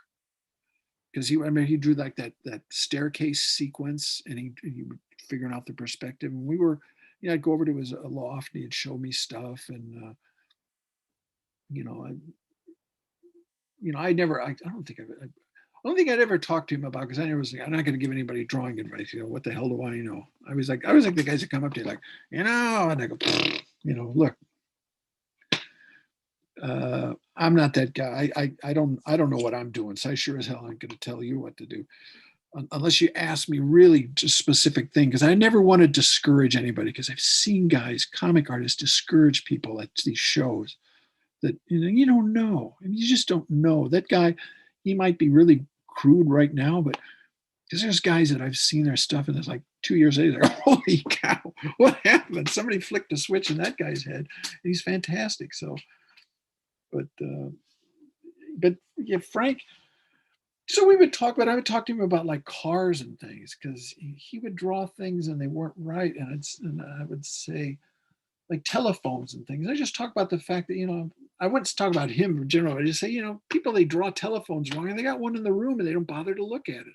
They draw what they think something looks like. And it's just as easy to look at one, and it makes it, it doesn't mean it has to be photorealistic, but if you've got a foundation for what you're drawing, it's a little easier. If you know, like what a pair of scissors, if you look at one, you see how they work, then when you draw it, it makes it opens up another avenue to how to draw the scissors or whatever item is. So we would talk about that with cars. And I was buying these Franklin Mint cars because they're so well done. The doors open and the wheels turn and the undercarriage is, because I don't see guys in comics that draw like cars and they look underneath and they're like those metal cars that you buy and there's just an axle underneath. There's no transmission. There's no drive shaft, and it's like it's all magic under there. And shadows. That's where the shadows go. That's the old McFarlane thing. When in doubt, black it out. It's the opposite of the Geof Darrow philosophy. Well, yeah, I like I say, don't do like I said, because I'm like a one-way road to Nowheresville doing that. But so he would, I think that was part of it because I was very, I guess. I think the word is supportive, but we'd talk about that kind of stuff. And I don't, like I said, I was really secretive. He would see bits of Hard Boiled, like a couple pages at a time. And I mean, there'd be like months would go, he wouldn't see anything. And then, because I figured, well, it's too late. I mean, I did that when I worked on movies. I would not show, when I worked on the Matrix film, I told them in advance, I said, look, you have to put me in a corner and leave me alone because my wife brought my can in, but because I'm so insecure that if you make the least of the, I won't finish the drawing. And so they would like wait, and they were very patient. Like, some of these things, they wouldn't take me a week or so to draw, but I had already done drawings for them that they'd seen it and they trusted me. They're really, really trusting. And they're very hands-on, not like most movie directors. Every day they'd come in and talk to every artist. Everybody, and most of those guys that I was working with on those films hadn't worked on so many movies. They said, sometimes we never even see the director. We've never been with guys that are that hands-on because they knew what they wanted. But so with Frank, it was the same way. I wouldn't show him anything. And, but he was, he was very, very patient. I remember him saying something somewhere that the revenge he got on you with the craziness of Hard Boiled was he added a lot of verbosity to Big Guy. Yeah, well, maybe I've told this. I have to pick up my drawings because my wife put the cat in the room. They are. If there's paper, that's like a carpet to them. Yeah, because I was drawing. I remember I was in Normandy in France, and I'd drawn the thing, and I said, "Well, Frank," he goes, "Well, I got to do the dialogue and da da da." And I said, "Well, Frank, I don't think that, I don't know how much dialogue you can actually put in this thing, because unless you make the monster talk, I mean, it's mostly, it's an odd comic. I mean, when the comic came out, because the big guy isn't even in the first one." And so surprisingly enough, he gave the monster dialogue. And I always maintained, because he wanted to do it for kids, and I always maintained all those people were dead that turned into monsters. But he's like, you give him that great thing of like tranquil bullets or whatever it was, and they all kind of survived. But he wanted to do another one, and that's why I can't do this. He wanted to do one where the big guy gets shrunk down, because he says, I want to see you draw him holding a big pencil. I don't want to draw that. I'm going to draw like monsters and robots and shrinking them down because he knew I could draw as good at drawing objects, and he thought it'd be funny. It probably would have been great, but anyway.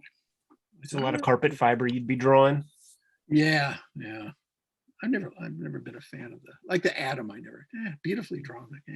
Geof, you were describing Bombo Day's Cobalt series, and as you were describing it, I felt like you could have been describing Shaolin Cowboy in a lot of ways. Yeah. I wonder if we could talk a minute or a little bit about, how that comic comes together. I've seen like little bits of Bourbon Threat, a comic that you did in the 80s, and it feels like there's a lot of things that are consistent there. Well, that's him. It's the same character. I mean, in fact, I'm giving something away here.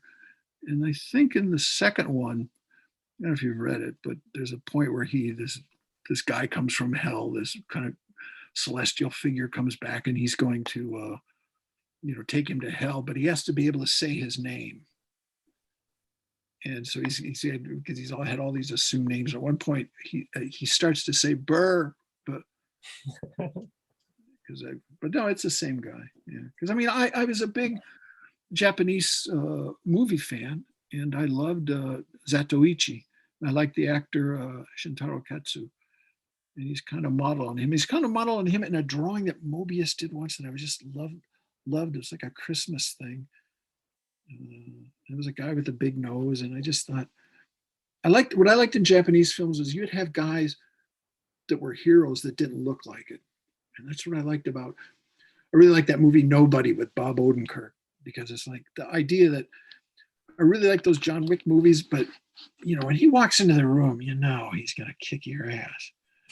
But Bob Odenkirk and Nobody, you just don't see it coming. And in the Japanese movies, they'd have these guys, and the guy that played Shintaro Katsu, at least for me, he's not, by my occidental eyes, he's not Brad Pitt. And he just, everybody's kind of, pissing on him, shitting on him. And then they're messing with the wrong guy. And I always wanted to do a comic about a guy that you mess with the wrong guy, because you wouldn't. I mean, if you look at that guy, you wouldn't expect him to be able to do all the stupid shit that he does. So it looks like you use some of your animation chops, like in choreographing these zombie fight scenes and all of that mayhem. Yeah, but I see. I never really did any animation. I just did, but it's from watching movies. I guess Sam Raimi and. The way he moves a camera around, and John Woo and Choi Hark, and I don't know. Although I've been like, when I did that one with the zombies, I got a lot of flack because people are like, "Oh, it's the same thing, the same drawing over and over." It's not the same drawing. Not even close. But people think it is, and the one thing I regret is when that comic, when it came out, was that whole long fight was supposed to take place in one comic. One was going to be 3 issues, and Darker said, "Oh, we make money if there's 4 issues," because I just like the whole idea of it just going on, and I had to stop myself because I thought I could keep going. I just want to see at what point I could piss people off. It just keeps killing it because I love Kirkman. I love The Walking Dead and all that, but it's like I'm generally even that like a TV show I'm watching. When are they going to start killing zombies?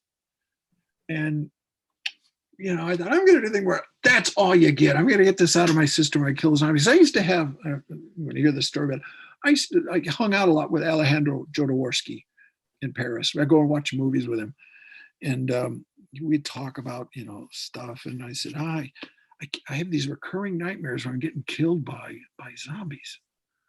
It happen all the time. I'd be like somewhere and zombies would come out. I had one dream where I was like in a YMCA and I'm in the pool room and the pool's full of zombies and I have this pole and I have to keep them from climbing out. So I have to run from one end of the pool to the other, pushing these zombies off with this pole. And I can never escape. And I just have these all the time. And Jodorowsky says, "Darrow, let me try something." And he kind of hypnotized me. And afterwards, I don't know, it was like a few days later, I have a dream. And in the dream, I'm in a parking lot and there's zombies everywhere. It's one of those car parking lots like it's San Diego that did, like 20 stories of cars. And and they're everywhere. And they're just, I go, what the fuck am I going to do? And all of a sudden, come jumping out of the air is Bourbon, the Shaolin cowboy. And he starts killing them all. And I was like, holy shit. And like he kills them all, he's killing them all this. And I remember waking up and going, oh my, that's the greatest dream I've ever had. And I went back to sleep and it started again. And he's like, because I was so happy. And that was the end of the zombie dreams. So Jodorowsky helped me with so that was kind of that comic Shemp Buffet, which is also a tribute to Sam Raimi, because they always, the Shemp, he goes, refers to the Shemp in his movies. Yeah, fake Shemp or whatever. Bruce Like Campbell. Bruce Campbell, I think in Miller's Crossing, because he worked, he's very close to the Coens, and I think not Bruce Campbell. I think it's actually Sam Raimi that was shot by this guy with a machine gun. He called it the Shep dance because he just, So I thought I'm gonna, because I'm a big fan. Do you have plans to release Bourbon Threat? They talked about it. I don't know. I was going to say, I feel like Dark Horse has been mentioning releasing it for decades. I just kind of, finally sent them all the color, because the color back, it's the Blue Line stuff. The interesting about the color is that it was done, part of it was done. The first story is completely done, and the second was halfway done when the colorist quit. And she was the niece of Hergé, and she did the color at Studio Hergé. She colored all the Tintin stuff, and she liked and I asked for her because I love the Tintin color, and so she colored that first story, and you can see it. I mean, it's just beautiful. But it's that Blue Line technology where probably now they can fix it, but there's always that little bit of a registration problem. You kind of go for the best you can get, but there'll always be something a little off, because they wrap it around a drum and it gets kind of, if it gets wet, but it's almost impossible. I mean, and back then, I mean, like, we've talked, I know when I listen to you guys talk about Hard Boiled, I was not a fan of the color, and I picked her, but she did the first 40 pages before I saw anything, and it was Blue Line, and I just didn't feel like I could, that's a lot of work. I mean, you can't just change, you have to do it all over. And there goes my cat. I wondered about color. I'm glad you brought that up. I think of your work as being so meticulous, and I wonder, do you do any coloring yourself? Do you do like a little bit of color to sort of let the? No, I did a long time ago. Like I said, I would color kind of like Von Baudet. I'd do these. The only piece of color that's ever been printed of mine, and it looks pretty bad, is the back cover of one of the issues of Big Guy. I did Rusty. I thought it'd be shrunk down, but they kind of printed it oversized so you can see all the magic marker things. And I always wanted to, but the drawings are so complicated. Sometimes I'm like, I just don't have I don't have any. As it is, like, I'm inking, and every day I'm like, why did I draw all this stuff? Sometimes I can't figure out what I drew because I have this overlapping stuff. And there's this little line in there, and I'm like, what is that? What did I'll have to stop for 5 minutes and think about it. And I go, oh, that's part of his thumb, because I'll have to like think through the connecting tissue behind whatever's in front of it. And it just, sometimes I just give up and like, I just ink whatever is there. Because you got to put a certain, I don't know, I hope I do it. You have to weight. I try to put weight on certain things. And then, like if it's an outline, but if I don't know what it is, you have to know, you guys know that you have to know what you're inking. It's not just copying the pencil. You have to understand, the arm or whatever it is that you're drawing. And anybody that says that you don't, it's not, I think they're crazy, because you have to understand it.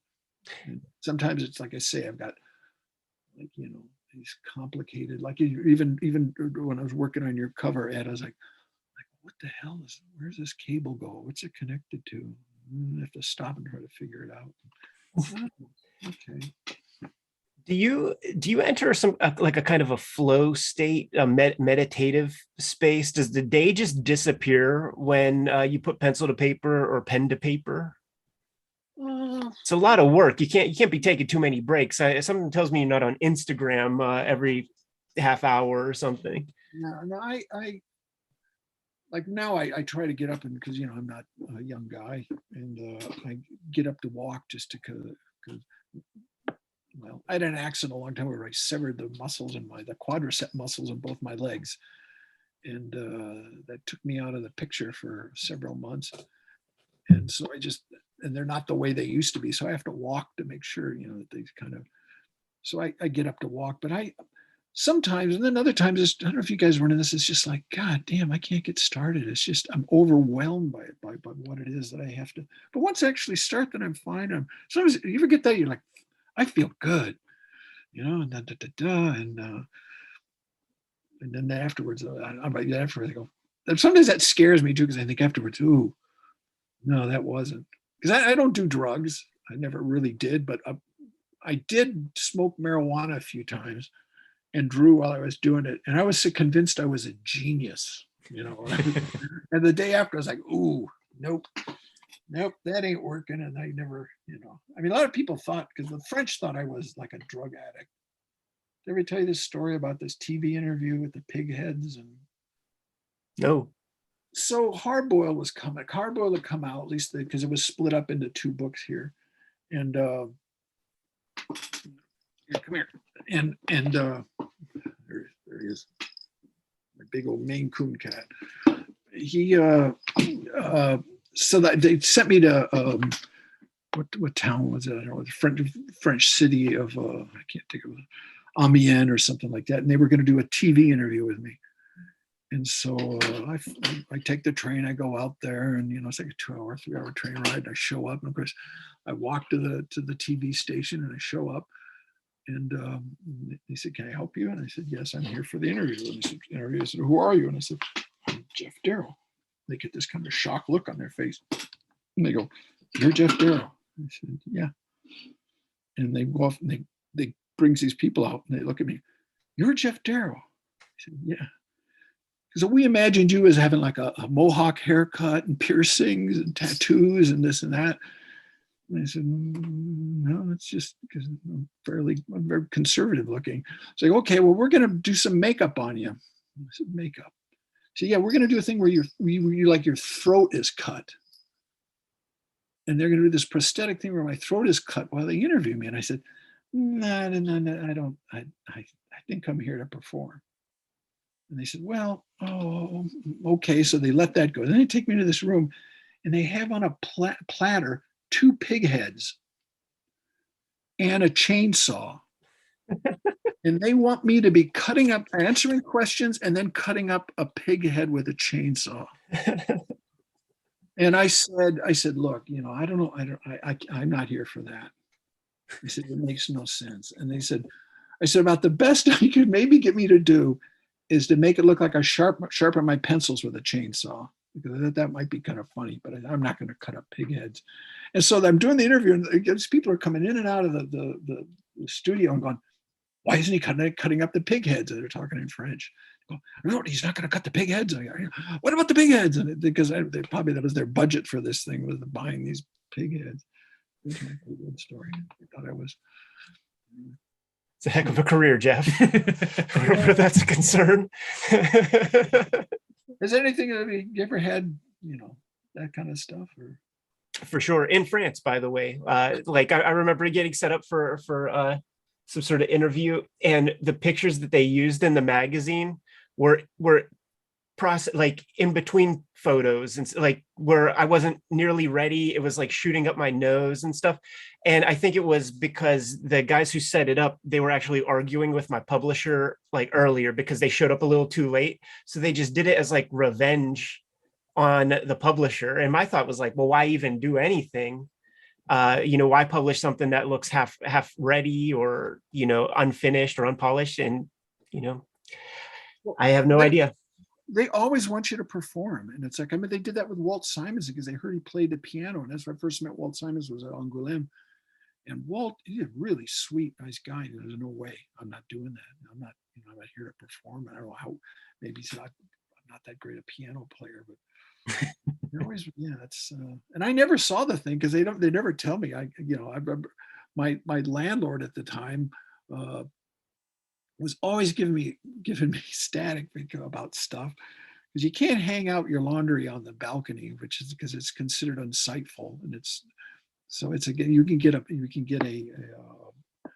ticket, for hanging your laundry on the. So he was always like, oh, I was like the bad penny of the building. He was always. And then one day he's like, oh, I saw you on television last night, and after that I was golden to the guy. So I guess it was good for that, but I never saw it. So I don't. It's probably good you didn't go with the slit throat or anything. That might have been a whole different reaction from the landlord.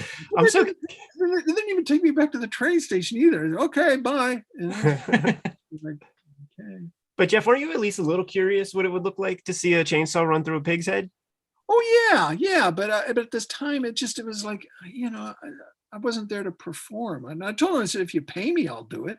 But I just, I mean, I'm kind of reticent about chainsaws. I had an uncle that cut his leg off with a chainsaw, so I'm kind of a little nervous around. Although, I drew so many of them, and that got that out of my system. Drawing chainsaws, they're you've drawn them. They're the worst part of a chainsaw is that blade. Absolutely. Teeth around there, because after a while, because I just give up, because there's all that. There's a little, I don't know, like a nut, and there's like not a wing bolt, but it's like an H-shaped thing that with screws through it, and then like a bike chain gimmick. Yeah, exactly. I feel like you write those sequences, Jeff, the ones with the chainsaw. pretty You're long. responsible for that. I know, I don't mean it to be that way, because I don't even know where that came from, because actually it came from, I did a drawing for Mike Mignoli, did this Christmas special, and that was the first time he got that Shaolin Cowboy was printed in America. Was he's just walking into town, and I thought, well, he's gonna have some kind of weapon. I go, oh, what if he had like this chainsaw on a pole? That'd be funny, because I'd loved the Evil Dead movies, and so I drew that. And then it was years later, I was like, well, I got to do this.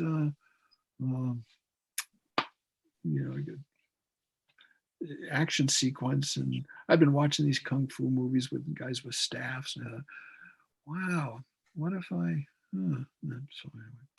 Yeah, I mean, it looks so functional too. Like there's like the little bicycle brake handle thing to get it to work. Yeah, exactly. Fucking genius, man. Genius. The thing I like I do like the fact that you've got the gauge for the gas at the top. Yeah, genius. I mean, I think the best thing in that comic, the thing that I like in that comic is, because I mean, people always just say, "Oh, there's nothing happens, and it's not about anything." And for me, there is actually a meaning behind all that stuff. The French actually, I think, kind of got it, but in America, it was like I say, people were just like, "What a waste of." I've had guys go, wow, that's like the most time-consuming joke I've ever seen. Yeah, well, I guess because I love what you guys do, because you're so smart, and I can't, I always think people are going to get bored if I stop and have people talk. Although the one I'm doing now actually has some talking in it, although he doesn't talk much. Comics has become such a writer-driven medium when it comes to like the big two Marvel DC stuff. So like when you get something that's more visually driven, like it really sticks out on the racks, man. That's something that I really like about this work. It's nice to say. I don't know, because I mean, I have to, because I have to be honest. I didn't know. I know, Jim, you said we met at a convention, but anyhow, those things I don't remember. Sure. But it was Steve Scroce that said, "Oh, you ever listen to Cartoon Kayfabe?" And I said, "I don't, because I hardly ever go on YouTube." I said, "No, I never heard of it." And they go, "Oh, these guys," and then I go, "Oh yeah," because he spoke so highly of it. And I thought, well, and then I think he told me that they were gonna, because I think you contacted somehow, maybe through Steve, got hold of me, and I thought you guys were going to ask me the same questions ever, because I hadn't listened to you at that point, that everybody does, and I'm so tired of saying, "What's Frank Miller like?" For breakfast, and and how are the Wachowskis, and then it's like, so I know I think I was polite, maybe not, kind of blew you up, and then after I watch it, I go, these guys are so smart and funny, and you like what you do, and I mean, I feel like when I put you guys on, like I'm in a studio with somebody, like I have compatriots, because I just sit here by myself, and I'm like, I don't feel like I'm part of a community. But when I listen to your guys, I feel like, wow, I'm part of although I'm always intimidated, because I listen to these guys, I go, when you guys start talking about craft tint, and I was like, I'm such a loser. I got a pen and a paper, and that's all I do. And it's like, you guys are, Jeff, do you have a peer group out there? People that you maybe catch dinner with every now and then or something? I'm a weird guy. I don't hear it, not at all. I mean, even Mobius, when I didn't want to bother him, and I'd call him on occasion. And when I would see him, he said, "How come you don't call?" And I said, "Well, I don't want to bother you." And he goes, "But you don't bother me." And even after years, I went to his funeral. I went when he died. I was talking to his wife, and he said to me, "Jean and I always wondered why you don't call, why you didn't come." I said, "Well, I just didn't want to bother you." And because I guys like that, they just have so many people. I see people after Jean all the time, and I never wanted him to be like, "Oh God, here's that Darrow guy again. He's gonna." And I probably wasted a lot of. I remember there's like one time, my God, he calls me up and he says, "Oh, Geof, Otomo's coming over to the house. Do you want to come?" I said, and I'd met and actually had lunch with Otomo. And I said, yeah, because Steamboy is coming out. So I remember I go over to his house, and it was just to meet it. I think it was 3:30 or something. And I got there, and it wasn't 3:30 yet. I don't want to bother. Once again, I'll wait till 3:30. I'm going to be precise. And this limo pulls up, and here comes Otomo with like 4 people with him. And I just kind of follow in behind him. And I just say, they're like, "Who is this big goofy guy?" And we go into this room, and I go and I sit in the back, and I just listen to Jean talk through the interpreters to Otomo. And it's so funny because Otomo brought him there's like a storyboard book of Steamboy. And Jean sometimes would say things that were just like, "Oh my God," because he's just very honest. And he said, and he hadn't seen the film yet. And he's looking. Oh no, he had seen the film, and he's looking at the drawings. He goes, because because Otomo had worked on a film called Metropolis a little bit before that, with this. I think one of the guys was Rentaro, but he said, "I really like that movie." I was like, "Ooh." And so he presents him with this book, and they're all going to go out to dinner. They go, "Come on, Geof, come to dinner." Go, "Oh, no. They said, "Why?" Because I know at those dinners, I don't know if you do this, but when you have interpreters, after a while, it gets really tiring because it's like, "Oh, Tomo says that he wants to know why you drew the inkle with the pointed hat." And then he says something, and it's like one 10-second comment takes like 5 minutes, and it just go on. And they're begging me to go with them. I go, no. I've been there. I've done it. It's just too tiring. So he called me up the next day. Goes, "Oh, you are so right." It gets tiring. But I will say this: at Mobius's funeral, at the because he really loved Otomo, and one of the last books at his bedside where he died was the new Kaba book that he had done. And at the gravesite, at the head of it, there were 2 bouquets of flowers, and one was from Otomo, who couldn't be there because he had that huge Akira display that he had to take care of. And then the other was Miyazaki, who was finishing. I think it was The Wind Also Rises. So they both, because they were very close, all those guys. So Yeah, I let him know because through a third party that that he had received their flowers. And yeah, it's super cool. You see their sphere of influence with those guys when you see enough of their body of work. Certainly, Nausicaa and Otomo has his moments, man. Even in Robot Carnival, like if you see that opening piece of Robot Carnival, it has a lot of Mobius vibes to it. Otomo was going to do a Jodorowsky story, and Jodorowsky had written this thing for him, and Otomo had agreed to do it as a comic. And I remember at that time thinking, he's not going to do Otomo's. There was like 400 some pages, and I know how Alejandro can be, and like he says it's 400 pages, but it'll end up being like 1,200 because he will I don't think I can. That's why I've never worked with him, is because he's just one book, Darrow, just one book. It'll never be just one book. And he was always after Mobius to do everything, and Mobius would they said, "No, Darrow, I don't understand.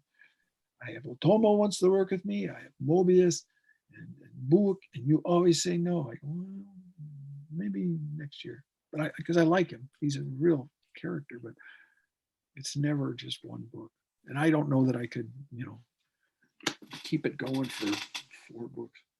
Did you ever feast your eyes on that Dune Bible that Mobius drew and all those guys? You seen it? Yep. I mean, I at Jodorowsky's house. I mean, the thing with that book is like, and because they never returned Mobius's drawings, and they should have. And his wife sued and won, but the guy still hasn't turned him over. And so that's why that whole thing is not being printed, is because there's that big fight going on between that, I can't remember what the producer's name was. They talk about him in that documentary. I mean, a lot of what they were going to do ended up in the Inkle anyway. It's like if you see the storyboards, there's like, I remember that sequence from the Dune book. But yeah, just when you see that book in the documentary, and they're proffering this like hardcover like thing like this, it has to be 1,500, 2,000 pages worth of artwork. They didn't have that much on the Matrix, but that's what they did with the Matrix, because they could not grasp what that thing was about. The head of Warner Brothers could not wrap it. That's why they brought Steve and me and a guy named Colin Grant and Tani Catano, who's a really beautiful artist, to visualize this stuff. And Warner said it was the most impressive presentation they'd ever seen. And the only reason that film got made was because you have to have a star. And they had at one point, maybe you heard this story, it was going to be Duchovny. He wanted to do it, but he said, well, I'll do this if I don't do this X-Files movie, because he was super hot. And in fact, when I drew that, I did an early version of the bullet time thing. I drew him, and he kind of looked like, I drew him as Neo as Duchovny.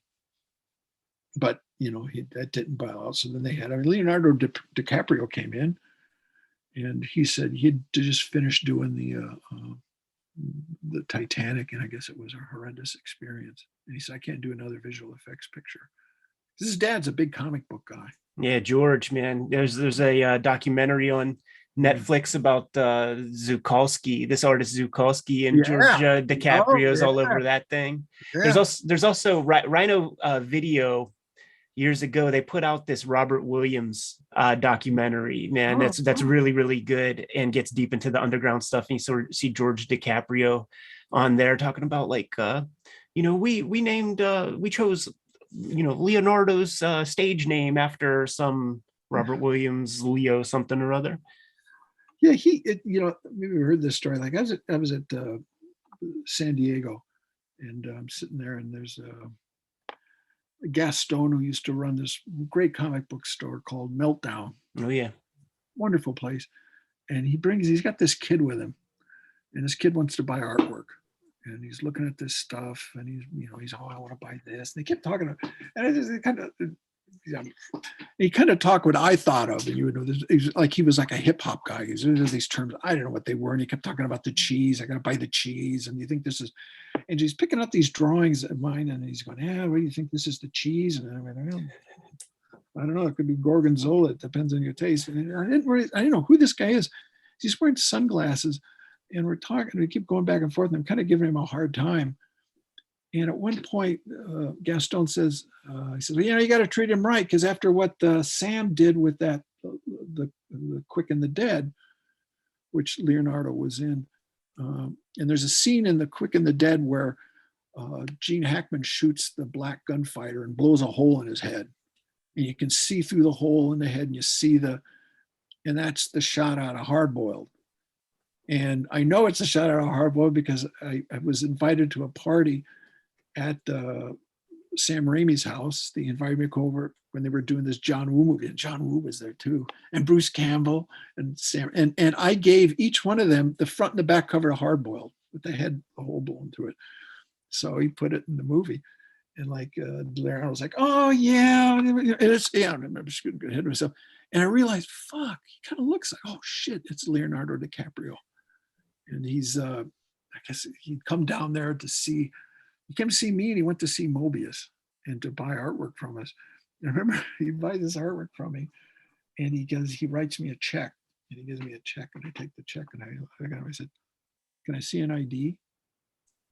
And he just kind of went red, and I just like, I'm kidding. That's so good, man.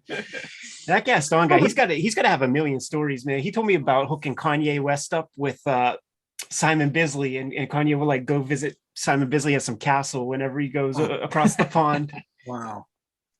Yeah, I don't know what he ever did, because actually he bought from me this double page spread, because I'd had that the first Shaolin Cowboy with me, some of the artwork. And it was a big drawing of this dinosaur with this city on the back of it. And he wanted that. And I sold it to him because it was Leonardo. And I didn't have a copy of it. So I had to go back and ink it again. And that was painful because it was huge. Oh, So yeah. But, yeah. Makes me wonder what his art collection's like, because he was on Marin and he was talking about having like crumb art and stuff. you see him at shows, like he's always at that like hey Jesus de la blah, blah, blah, whatever the heck Yeah. that place is called. Because I heard he moved on and he was getting, I don't know, modern art, maybe, I don't know. But yeah, I actually ran into him again in a Virgin Records on Sunset, because I'm in the room and I'm in the place and I was looking at records and I just get that feeling someone's staring at me. I look around like, and there he is, and he's like leaning up against, and then he looks away. And I go, oh, it's Leonardo. And I go and say something to him. I go, so then I'm looking at him and I don't feel uncomfortable because I'm looking at him and I couldn't, he's not going to remember me. Probably haven't answered any of your questions. You always ask good technical questions. Not that I have any good technical answers. But I do have one that's kind of a weird one. The first Shaolin Cowboy series that Burly Man published, there's a credit in there for color and letter, Peter Doherty. Yeah. What do you remember about him? I really liked his color work on that series. I thought it looked really great, but also like color or letter is a credit that you don't often see the same person having on a book. So anything about him you remember? Well, because he wanted to do the lettering. And so I just did. I mean, he was really super talented, can really draw. And he wanted to do it. And I remember telling him, man, it's a waste of your time. You should be drawing. Because he spent a lot of time. And one of the reasons he didn't do the others is he started doing the second one. And I had to let him go because I said, Peter, you can't take more time to color this than it takes me to draw it. I mean, it's not, and that was like on the Burly Man stuff, they were not very happy because he was getting paid a fair amount of money and he just wasn't delivering. And to this day, I mean, we kind of exchange words because I can't count on him. And on top of it, he said, you shouldn't be doing, you should be drawing. Because he does. He's done some Judge Dredd stories and he's really good. But I don't know what it is about him, a lack of confidence, or else he spends a lot of time on social media, it seems like to me. Maybe that's what eats up his time. But so, he wanted to do the lettering and I said, yeah, that's fine. And so, but it took, I mean, that book was done for a while, just waiting for him to get, because he would like go out and take pictures of meat and stuff to make sure when something was cut, it was the right color and textures on rocks. And I was like, oh man. And there wasn't some of the stuff that I asked him to do, he didn't do, but once again, it's like, it took so long that I just kind of, and I really like what he did. I mean, he didn't do the whole series. He only did a few issues. We finally had to bring some other people in to get it done. We brought in Alex Wald, the last one, and Laverne, I never pronounce his name, Kedrzinski, who quit on me, which really made me angry because like he wanted to do it, and I said, this is a lot of work, and he did one issue and then he quit it, and I was not. So one of those things, if you're going to quit something, you better call the person up and tell them you're quitting. You don't pass by an intermediary, at least as far as I'm concerned. And he just kind of buried the hatchet because, but I don't know. Geof, what do you use to ink? Pen wise, what's your go-to ink? Is that the Micron? Yeah, I've like from 0.001. Now they have 0.003. Yeah, they do. And I use 0.005 a lot. 0.1, 3, and 8 quite a bit. And sometimes I use one, they have like just a number 1, which has kind of a,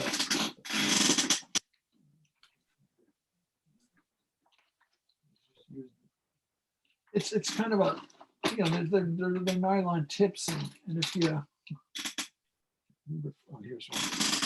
It has a kind of a, oh my God, there it is. it gets kind of soft, almost a little brush like. I mean, anyway, do you think my inking's okay? Do you think it's okay? I don't know. Are you kidding? No, I'm not, because I've been working on this thing. It's like 205 pages, and I always think I'll draw, like one issue, and then I'll ink it, and I'll move on to the next one.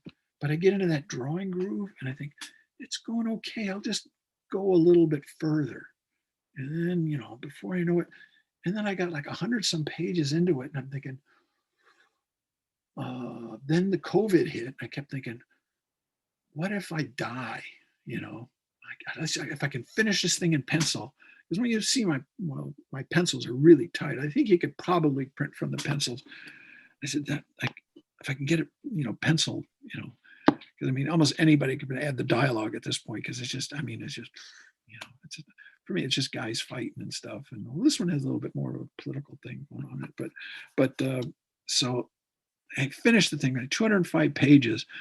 COVID hasn't killed me yet, and although I'm vaccinated and everything, but I live in the middle of nowhere. But so then I go, now I got to ink that thing. And my God, it's been like, I keep thinking it's shit. I have to hide it. I've got it hidden, And when I at night when I turn off, because if you can see, here's I don't know if you can see. Can you see? Oh yeah. I'm inking that page, and I have to turn the light off and not look at it. And leave the room because I just think, because it's not finished, so I think it just looks horrible. And I got to get to that point where, and then when I get it done, I take it and I put it in a drawer and I don't look at it. And I'm supposed to send another issue off to Dark Horse, but I know I have to look at it before I send it. I have to steel up my courage to get it. That's interesting to revisit it like that. Like I'll often, I'll have my pile of pages from whatever, and then when I go back and revisit them months later, it's almost like they're always different than I remember them. And I can't remember. I just vaguely remember something like, I'm kind of excited. I go, well, when I finish this page, I wonder what's on the next page. I know he's fighting something, but what is it? And I go, oh, it's that drawing. Because I don't remember. In fact, I don't even remember this. If you guys do this, the stuff the dialogue that I write, I don't remember writing most of it. Sometimes I could read them and go, wow, that's kind of funny. I wonder if maybe they got someone to rewrite this thing and tell me. I don't remember writing it. Because I don't know if the dialogue's any good or anything. I mean, it's just what it is. Comics is always so comedic in that way too, where it's like, it's like a cartoon where here's the to-do pile, and then here's like what you're working on. It's like one thing, put it in this pile over here, 2 pages, deep. And then you have 250 pages to go. It's masochistic. You did that, like I can remember when I did the first page, and the first page I have to draw is like this horrendous down shot of a city, because I thought, you got to set the scene, and God damn, it's like, okay, now I only have 204 left. 203, and I go, once I get under 200, I'll feel like I got some rhythm. And it was always like, if I get down to 190, I'll feel better. And now I've got 34 pages left to ink, because it starts coming out in March. It's the longest thing. Well, it's the longest thing I've ever done. The other masochistic piece, now I think about it, is like, you take a look at the accomplishment, the final printed book. And I don't know about either of you guys, man, but I always have this feeling of like, I lived through it. I don't have to do this one again. Like it's done. It's over. I'm glad I lived through it. I see like how I spent my days, and I remember what went on during that time. But then we're just going back to the board, working on the next thing. I'm doing the same thing. It's just like there's some mental trick where I just feel like, I'm so glad that's behind me. And then it's like behind me is my drawing table, and I'm going to go there after we're done recording. I always say that with like a book release or whatever. Like that's not the important day when the new book comes out. It's those 250 days of drawing. It's the life led at the drawing table. Like figure out that part, get that part right, because the book release is one day. Right? Yeah. That's the shit that like directors always talk about. Like making the movie fucking sucks, man. Like you're waking up, you're getting 4 hours of sleep, if that. Man, the press release, and like the opening parties and stuff, the galas, the festival circuit. Like that's the fun. Everything that's not making the movie is the fun stuff. And then you get the question that crushes your soul, like, when's the next one? What's coming? next? What are you working on next? Let this one set just a little while longer.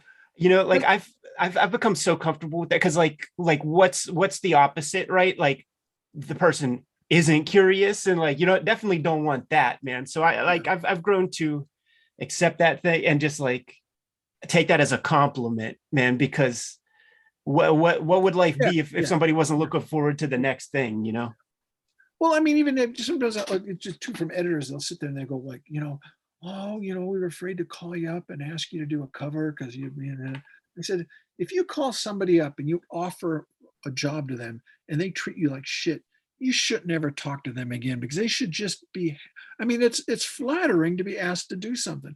I mean, the beginning, I would never get asked. I did some covers that I had no interest in doing, but they asked, and nobody ever, I didn't get, because I don't think I'm a very good cover artist, because I always want to draw the thing that, like those Marvel covers I've done, I've never, except for maybe I did one New Mutants with a bulldog on the cover, that I never draw like what I call an iconic thing, that I don't do that iconic pose. I don't think, the guy, like jumping through that you see on Marvel, and they're great, but I can't, I don't think I'm good at it. So I'll always draw, like I'll bury the character in a building, or he's jumping off a building, or I did a Wolverine cover where he's like this big, he's fighting all these ninjas in Tokyo.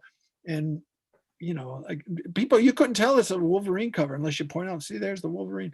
Oh, so I just don't think I'm very good at that. So I'm always amazed by, like, well, when you guys do, like, I was just doing your covers, I was like, how do I do something that I can't? No one wants to see me draw someone just standing there, I don't think. So I gotta keep something. So like, what if he's in the garage? And I hope you didn't mind that I didn't draw, because I didn't think I could draw one of your characters and do you justice. So I mean, originally I was asking you, but I hated this. I go, oh, maybe I could put the Shaolin cowboy in there, because I hate serial killers. I just want to see them. Listen, Uncle Jeff, I owe you some foie gras or something, man. Thanks for doing that cover, man. Next time I'm in France, or I see you at a show. Well, I got to tell you something. Don't put this on the air. Okay, but I'm going to have that part on the air just so that everybody's like, what did he say? Okay, you can. Some guy contacts me on Facebook and he says, "Have you seen this? Holy shit!" Yeah, like that really kind of like.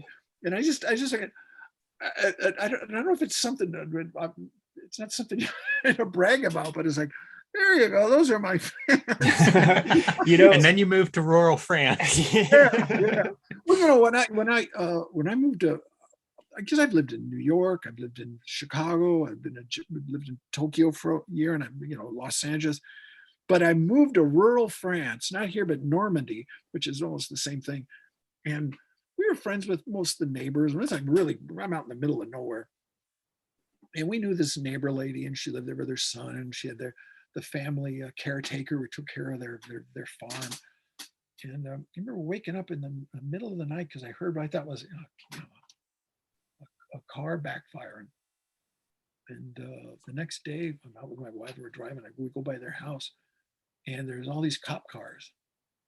And it turns out that the caretaker had secretly, and maybe even had abused her, had been in love with this woman who's living there with her child. She's the owner, her parents are dead, and she lives in this farm now. And they kept the caretaker on to take care of the thing. And she was dating this guy. She was divorced, and she finally meets this guy that she's in love with. And the caretaker would take it. And when she came home, he's waiting for her with a shotgun, and he blows her in half. And then he blows his own brains out. So I'm thinking, oh my God, I live in all these big cities, and I go to France, and this turns out this little town, there's like 2 or 3 stories of like one guy, his parents, his dad remarried with a hooker, and the son fell in love with a hooker, and she turned him away. So he killed his dad and this hooker, and then he's running around in the cornfields with a shotgun. There's like 3 or 4 murders in this little town. I go, fuck me, man. Anyway, Jeez. I'll send you that if you want to see it. I'll send you that. Yeah, definitely. I got to see that thing, man. I remember in France, after I remember when Columbine came out, and my editor says, you know, do you feel bad about this? Because that's the kind of stuff you draw what they did. And I said, you know, that's not fair. Oh, they were looking for answers everywhere, man. Oh, yeah, well, I remember because I was on that this a little while later. I worked on The Matrix, and I was on a press junket with them because we're very close. And I always kind of thought of myself, like a racehorse, they'll put like a goat or a small animal with a racehorse. It keeps them calm before the race. Well, that's how I was with them, because I joke around with them, and they're always they said, they're a lot more talkative and happy when you're around. So would you come? And so they're in Paris. And so they're doing these interviews, and I'm sitting between the two of them. And the question they keep getting asked was about there had been a massacre, and they were being blamed. They said, do you feel responsible for that maybe there was Columbine, the other one was another massacre, but do you feel responsible for that massacre? Because they were wearing the long coats, and they had the machine guns, and they kind of looked like they were out of the Matrix. And they're really smart. And they said, let me ask you a question. If you could pick one book, do you feel like you should be able to make movies like this? If you could pick one book that was responsible for the death of millions, would you ban that book? And they said, well, what book would that be? And they said, the Bible. And then people get shut down. They don't want to hear that shit, but it's true. Walmart didn't want the DVD or the video cassette, whatever it was at the time, that cover with them standing there with the machine guns, because of that whole thing. They thought that they would, but you can buy those same fucking guns in Walmart. Yeah, get some buckshots and shit. They're willing to sell it, but not that. They said they wouldn't handle that DVD or video cassette if it had that cover. Geof, I wonder about your process. You showed us the light table and inking over your pencils on pages. Have you always worked that way? Yeah, because I found that if you look, I'll put this up really close. If you look at it, it's really dark, and I draw so hard that it actually almost is kind of engraved. It's kind of like Braille almost. And if I ink directly on the pencil, it comes out kind of gray, because there's so much graphite there that it doesn't lay down as black as I'd want it to. So I kind of started doing it on my first French thing, and it really took off for me was when I worked on the City of Fire with Mobius. I did these pencil drawings, and he felt the same way. So he got this. It's not exactly Mylar, but it's a paper plastic kind of. There's more of a tooth to it. It's called Opalux, and because if you put another sheet of a Strathmore over Strathmore that I use, he can't barely see it. So he used that, and he would ink it on a light box, and then I started doing it that way. And in fact, I used Opalux for the longest time, but I'm always afraid, because I actually gave an original to Frank, and I'd go to his office, and he just had it kind of laying on a table underneath near a window. And it's his. I didn't say anything, but by the time it was getting yellower and brittler and browner, and I'm sure it just fell apart. And so I was always worried that stuff will, if you expose it to light, it'll fall apart. Not archival materials. It makes sense. Yeah, it makes sense to use a fresh sheet when you're inking with Micron anyhow, because you erase over top of that, like half the Micron ink goes away. It'll go away. Yeah, So the Micron, I don't even know how I started using Microns. I remember Gil Kane used to use flares, and I have a couple of his originals, and that stuff turns like that weird red brown. Yeah. And then God only knows what they'll be like. You've seen those Toth pages I are was like going to purple. say, yeah, I think Yeah, both would yeah. experiment with all kinds of pens and markers and things, and that stuff looks crazy after not But very long. I have no idea how fun, because I tried rapidographs, but they always used to have to go like this all the time, click, click, click, click, click, and they would blot up, and you can't. It's a metal tip, and I'd always end up like building up paper on the end of it, because I'd be like, I'm like a caveman. But with these micron things, they just, but I go through them like crazy, because the tip gets a little. This is a little bit esoteric, but I do a little bit of stuff on light tables, and it always bothers my eyes. Do you have any tricks for, like, my eyes dry out, I think, from staring at the light box? It worries me, because I actually had a problem. I had like I guess it happens when you're myopic. Like the retina, it's not a detached retina, but it tears, and they have to kind of like glue it back, not glue it down, but that happened to me. Gosh, it was several years ago, and that was kind of frightening. That's the scariest thing I can imagine. If you ever see, if you close your eyes and you kind of think that you're seeing like little lightning bolts and they don't go away, go to an eye guy, because it can fix it really fast, but you don't want it, because then the retina can detach. But yeah, not really. I mean, I knock on wood, I haven't got that metacarpal thing either, and a lot of people have trouble with it. I don't know, because God, I'm drawn. I'm like, I'm like a caveman. Always more. It's really cool the mileage you get out of those microns, because I'm looking at like feathered edges and things like that. So you must have like a real. Well, they get kind of soft, and you can kind of. It's really weird, because I look at sometimes, I'm looking at these things, and I know it's kind of shattered, but I know if I turn it a certain way, I can still get the proper edge. And every once in a while I think about it, I go, how did I ever develop that sort of, you just feel it in your fingers because you've used it so much. Because what do you guys? You guys are real artists. You guys like Yeah, right. brushes and stuff. Like, right? Have you ever tried the Copic fine liners? No. I have one here, but what are they like?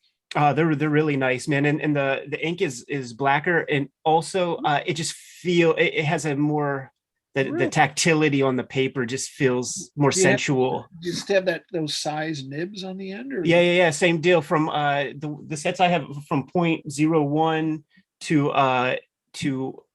1.0. Maybe I'll try that. Because you do worry sometimes. I think sometimes these lines look gray, and I don't know. Because I'll constantly because I think, oh, my inking is so shit, and I'll pull out one of the old books and look at it. Yeah, it looks okay, I guess. Yeah, I mean, because Dave Stevens, because I love when you guys talked with Jaime Hernandez, because Dave, I kind of met them through him. They probably don't remember me, but although I remember Gilbert said to me once, he said, you're to violence what I am to sex. But Dave is always trying to get Jaime to use a brush, because that's the only way to really to do comics is with a brush. Which I was like, well, come on. I mean, there's no right or wrong about anything, I don't think. But we tried getting him in Jaime's like, come on, look at what he does. I mean, why break something that isn't broken? I mean, fix something that isn't broken. I mean, it feels like such a lost art, inking with a brush. Yeah. And Dave Stevens, holy cow, that guy. I mean, there's something about him. I remember going over to his house and or his apartment, and he's working on this Jungle Girl cover. She's on this limb, and there's a parrot, and the drawing is partly penciled, partly inked, and there's this wrist, and the hand is inked. This part is penciled, that's ink, but there's like a whole empty space here. There's no blue line, there's nothing. And I said, Dave, how do you know? Because he can see it in his head. I mean, how do you know that the proportion is going to be right?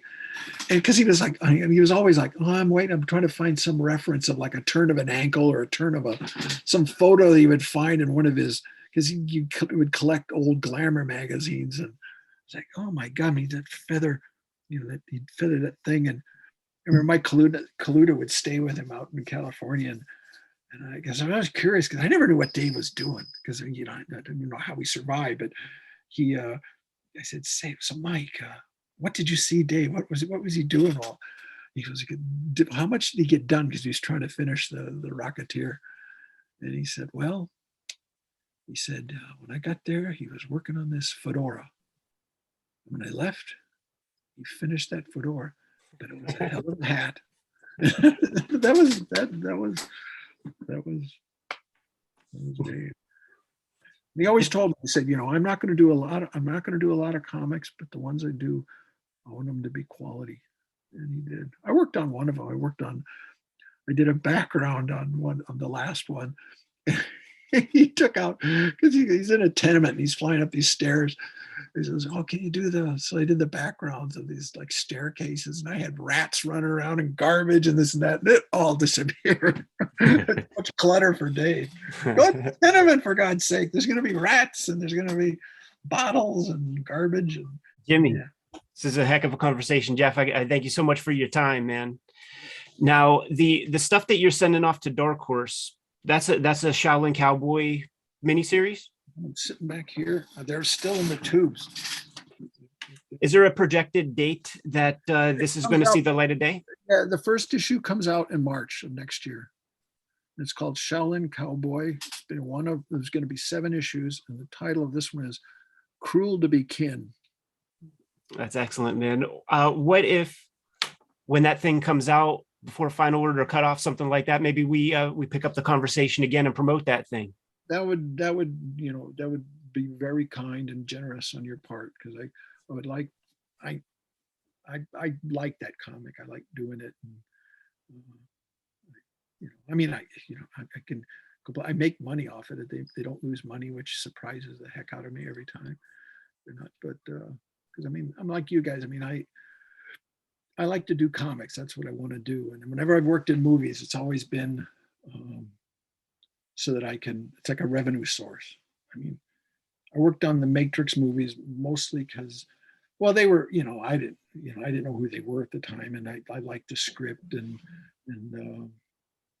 I thought, well, I can make, you make a certain amount of money and you go off, and allowed me, because after that, that's when I came up with, I was going to do this. Originally, I was going to do it was Doc Frankenstein. That was what my comic was. I was going to do. Then I got, I don't know, there's enough superheroes, and I've been started watching more Asian films. And I go, I'm gonna do. And I like westerns, so I like Sergio Leone and all those crazy spaghetti westerns. So I don't know if I can mix the two of them together. But I didn't figure I could call him Bourbon Thread anymore, because it doesn't make any sense. But that name is from a Japanese. Because I think Japan will put words together, they don't mean anything. And I thought Bourbon Thread, it just sounded funny to me. But Shaolin Cowboy, now that sounds like a funny idea. So that's my Teenage Mutant Ninja Turtles title. I think it's the greatest comic book title of all time. That title sold that comic. We had no frame of reference, and you see Teenage Mutant Ninja Turtles, in Comic Buyer's Guide, there's like iambic pentameter to the flow of the title. There's so much going on there. I remember I was at Hanna-Barbera, and they're talking about it. These guys at Disney are talking about this comic called Teenage Mutant Ninja Turtles. Like, what the hell is that? Jesus. Just it creates so many images in your head. Yeah, it's fantastic. Jeff, I know it's getting late there in France. We don't want to take up much more of your time. You're very generous with your time, and we appreciate it a whole lot. I do have to say, we haven't had a phone conversation for a while. I don't know if you found some new shiny toy. Like I say, I'm afraid you're going to go, oh no, he's calling. The same with you, Jim.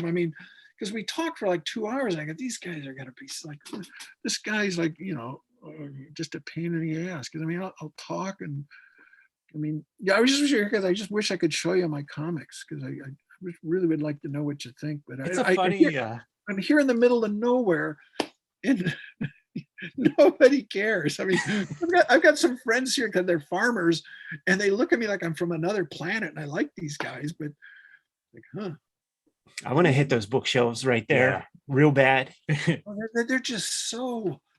But it's so funny, because I got a dairy farmer, down the road here, and I talked to him, he goes, "What do you do?" And I always figure, well, if I tell them about the Matrix, at least that, they don't even know what the Matrix is. So it's like, they got no point of reference for me. It's just this goofy guy, and they come in here, and I don't know if you move the thing or you can see.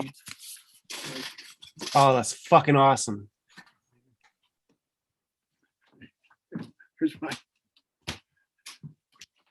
Tell me to stop if you want, though, but.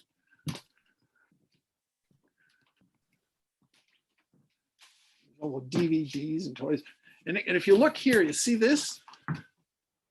That's that system that I had for putting for the perspective. Oh, That is so cool, man. That is I need amazing. to try to figure out how to hook something all It together. reminds me of like Dave Cooper had that setup that his dad had built so he could paint and be, in whatever comfortable position. It's really neat. On Man Bend, Junji Ito creates his own tools to just, it's like NASCAR pit crew. He just shaves a couple of seconds off of his process, compound that with 500-page stories, and you're saving Earth months. hey, can you see me? Because I lost your image. I don't know if you can see. Oh yeah. Yeah, we could see you. Oh, okay. Well, for some reason I don't. Oh, there you are. Yeah, that Man Bend thing. My God. And there's another guy. And I've heard stories about Oda too, the One Piece, because I mean, that guy's got so much money, and he could just quit. But he keeps doing it. I'm so admirative of those guys, because that's what he wants. They're passionate about it.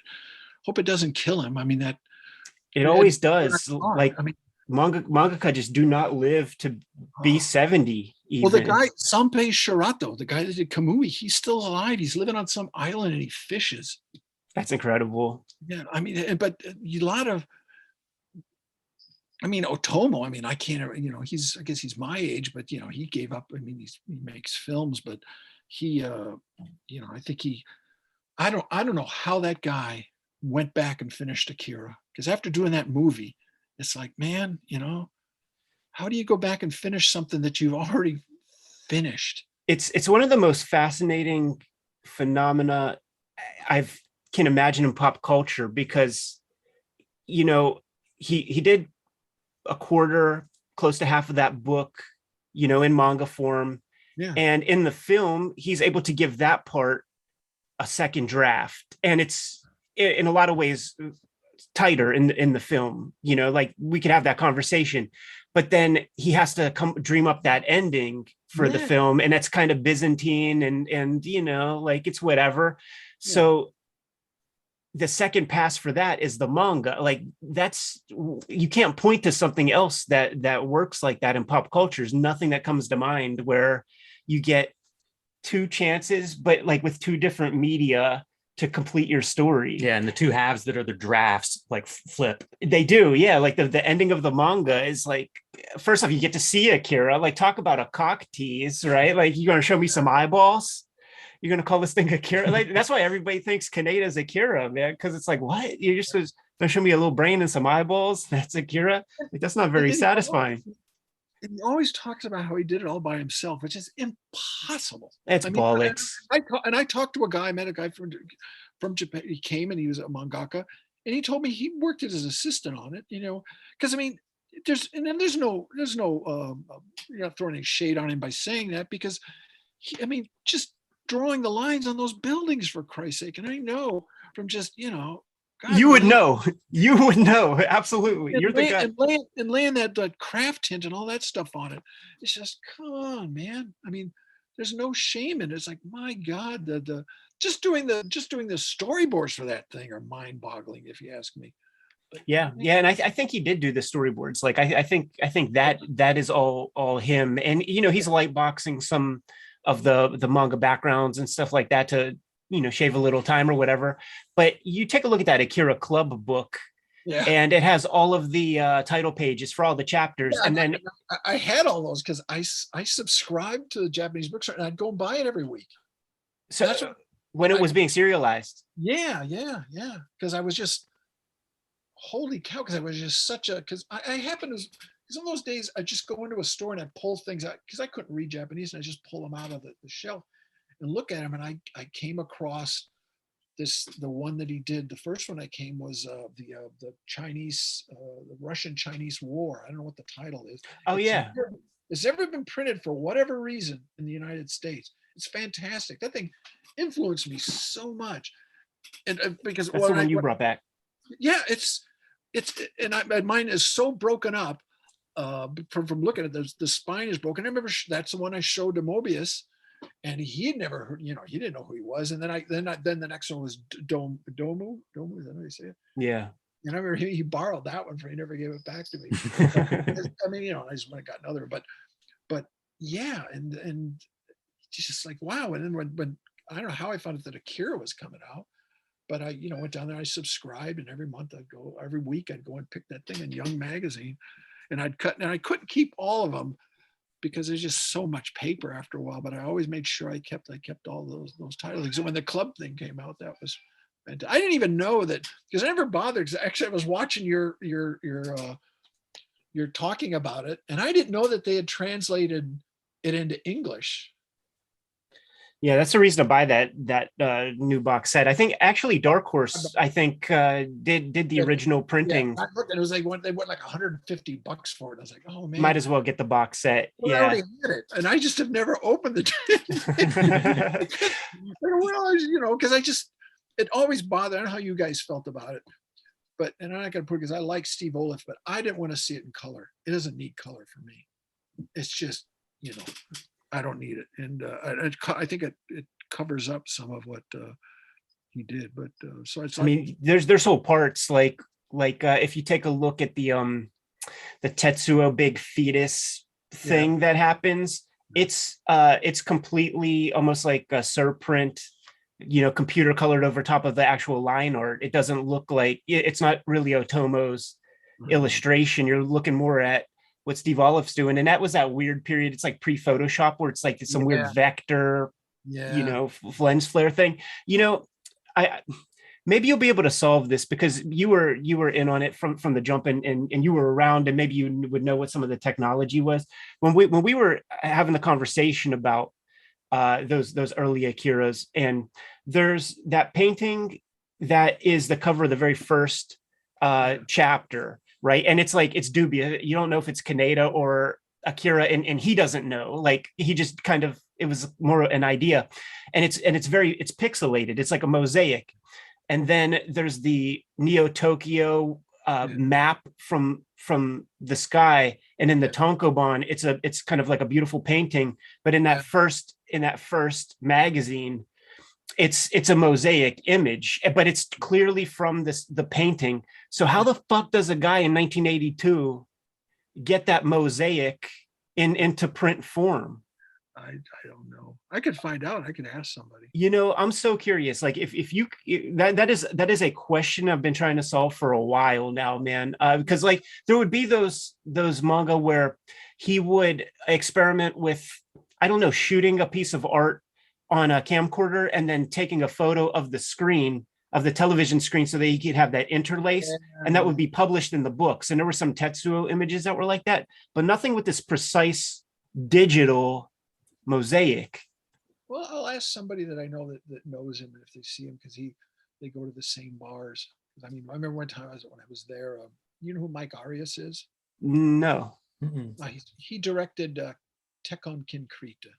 Oh wow! Which is a beautiful fucking cartoon, and he's like a computer guy. I mean, he was working on the Animatrix, and he was like producing it, and I didn't really know who he was really, and because I managed to get to go to every press junket for the Matrix to Japan because I just wanted to go to Tokyo, and I got to go first class and stay in the best hotels because they paid for all that shit.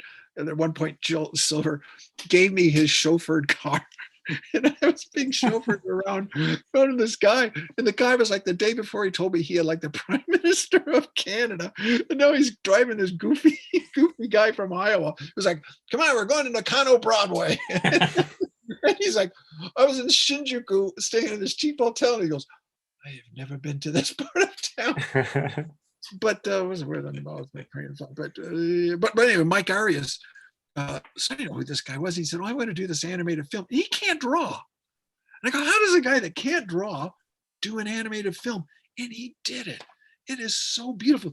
He'd like cut out pictures. He took pictures of certain buildings, and he worked with Koji Morimoto, I think, who did all the backgrounds, just beautiful backgrounds at Studio, I think it was Studio 4C, I think it was.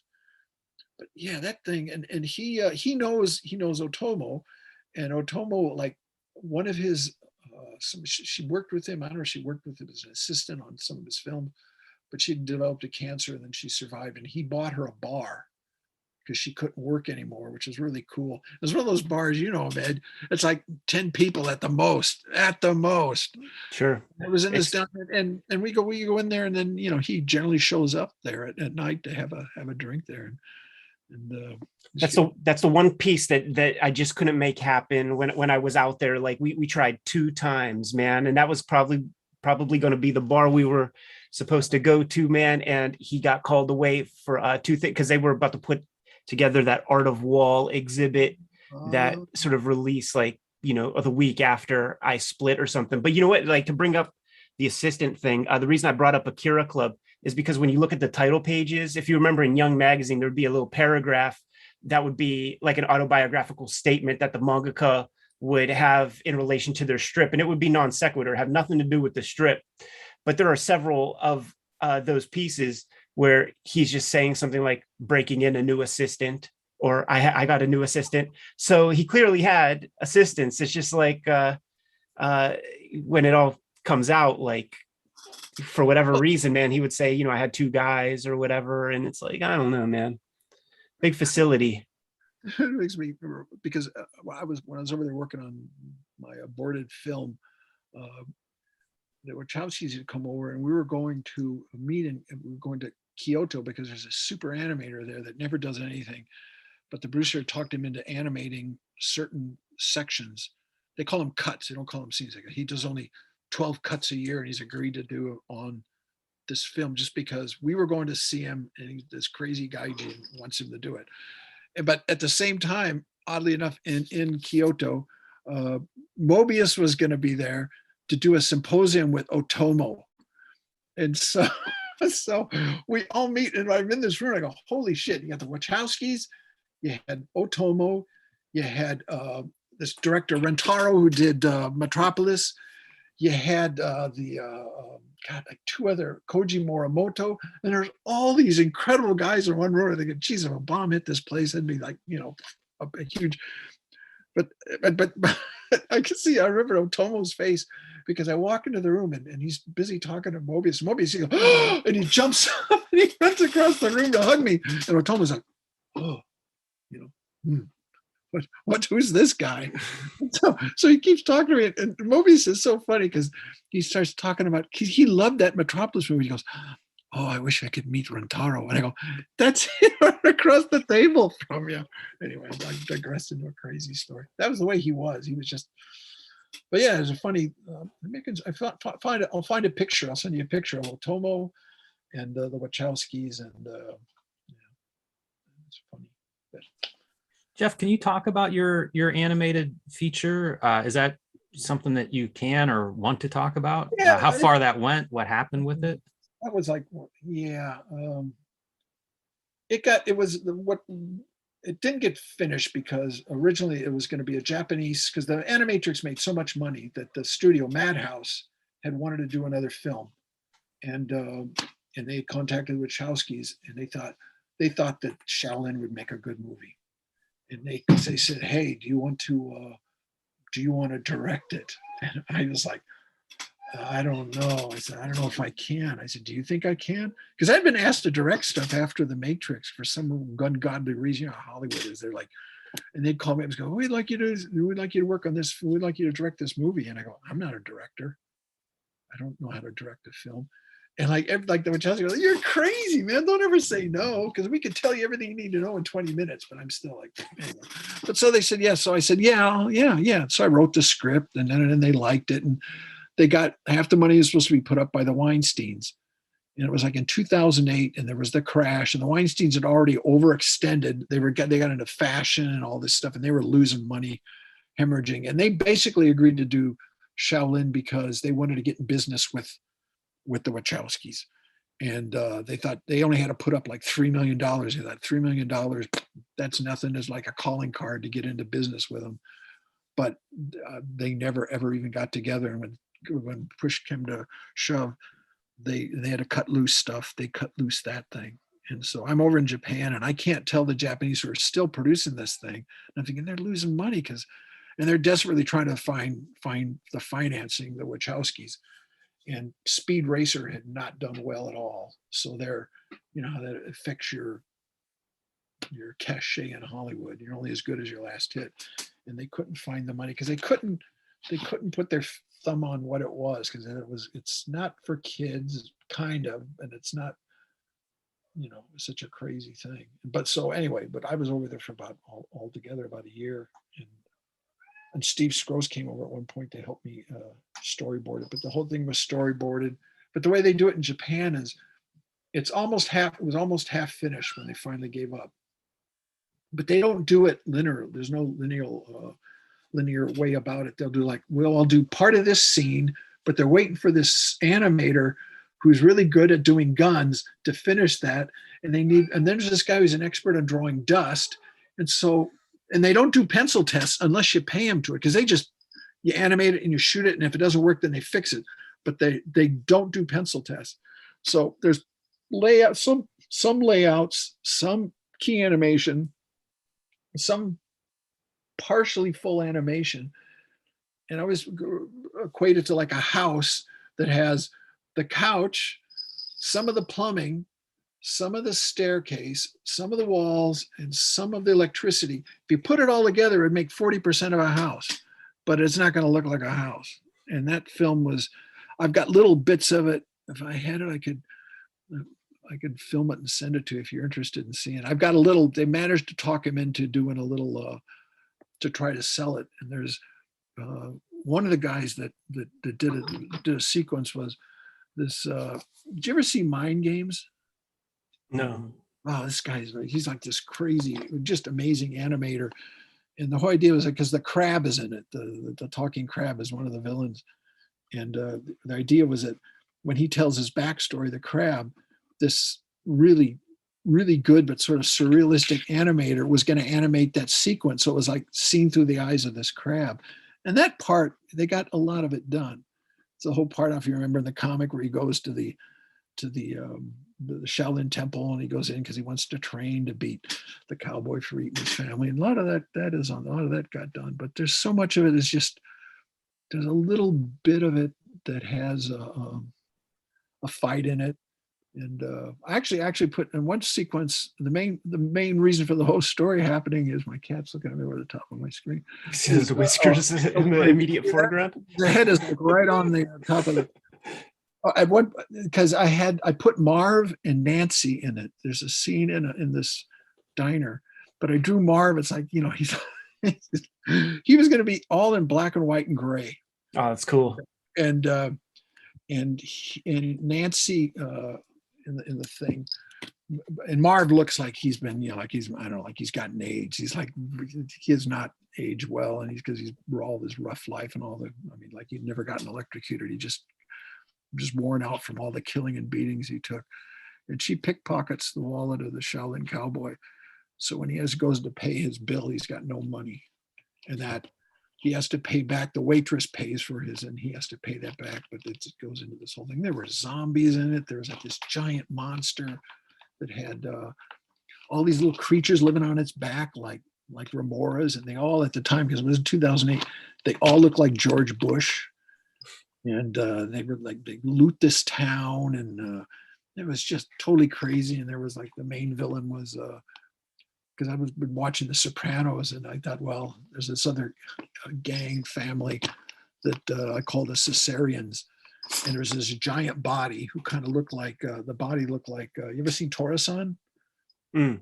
Well, anyway, this Japanese character, Yakuza, except that in the course of the thing, found out the cowboy wiped out this whole family, but they saved the heads and they transplanted them onto this giant body. So it's like these 4 heads along with their mother all living on one body. That's amazing. The mother was always complaining, and like there was things like they were talking about, you know, the difficulties of having sex. They'd have to put a towel over their mom's head because all this crazy shit we were going to have. And then one of the main guys, the crab's in there, and blabbering on. But so yeah, it never, you know, so it just kind of, you know, that's it. But it would have been, I don't know. It was such. I feel a little bit bad that I asked because that You want that, sounds so right? good. Yeah. It sounds great. And Jeff, it's the only real script I've kind of. I mean, the whole thing was, and Lily and Lana came over, and they were a big help. But that was kind of the beginning of the end of Burly Man, because it did create some tension because the producers, the American producers, well, the guys that run it were Circle of Confusion, who Robert Kirkman had such good luck with. But yeah, I remember when those guys were sniffing around, man. I think they did Scott Pilgrim. Were they a part of It's that possible. gimmick? They were pretty close with Image for a while. Yeah. They might still be. They bought everything. They would just option everything, and then because they just happened to option The Walking Dead, and it was Frank Darabont that really kind of got that thing going. But it did not end well with them. But I mean, and the Japanese, because the Americans had a tendency with a lot of these films to kind of like, well, the Japanese have got so much invested in it, they'll just have to finish it or they're going to lose a bunch of money. And it happened so many times to Madhouse that they said, that's it, not this time, fuck you. And it fell apart. And I don't blame them. And I felt bad because I wanted to tell them, you guys ought to stop putting money in this thing because it's not going to, they don't got the money to finish it. But, I couldn't because I was on, Man.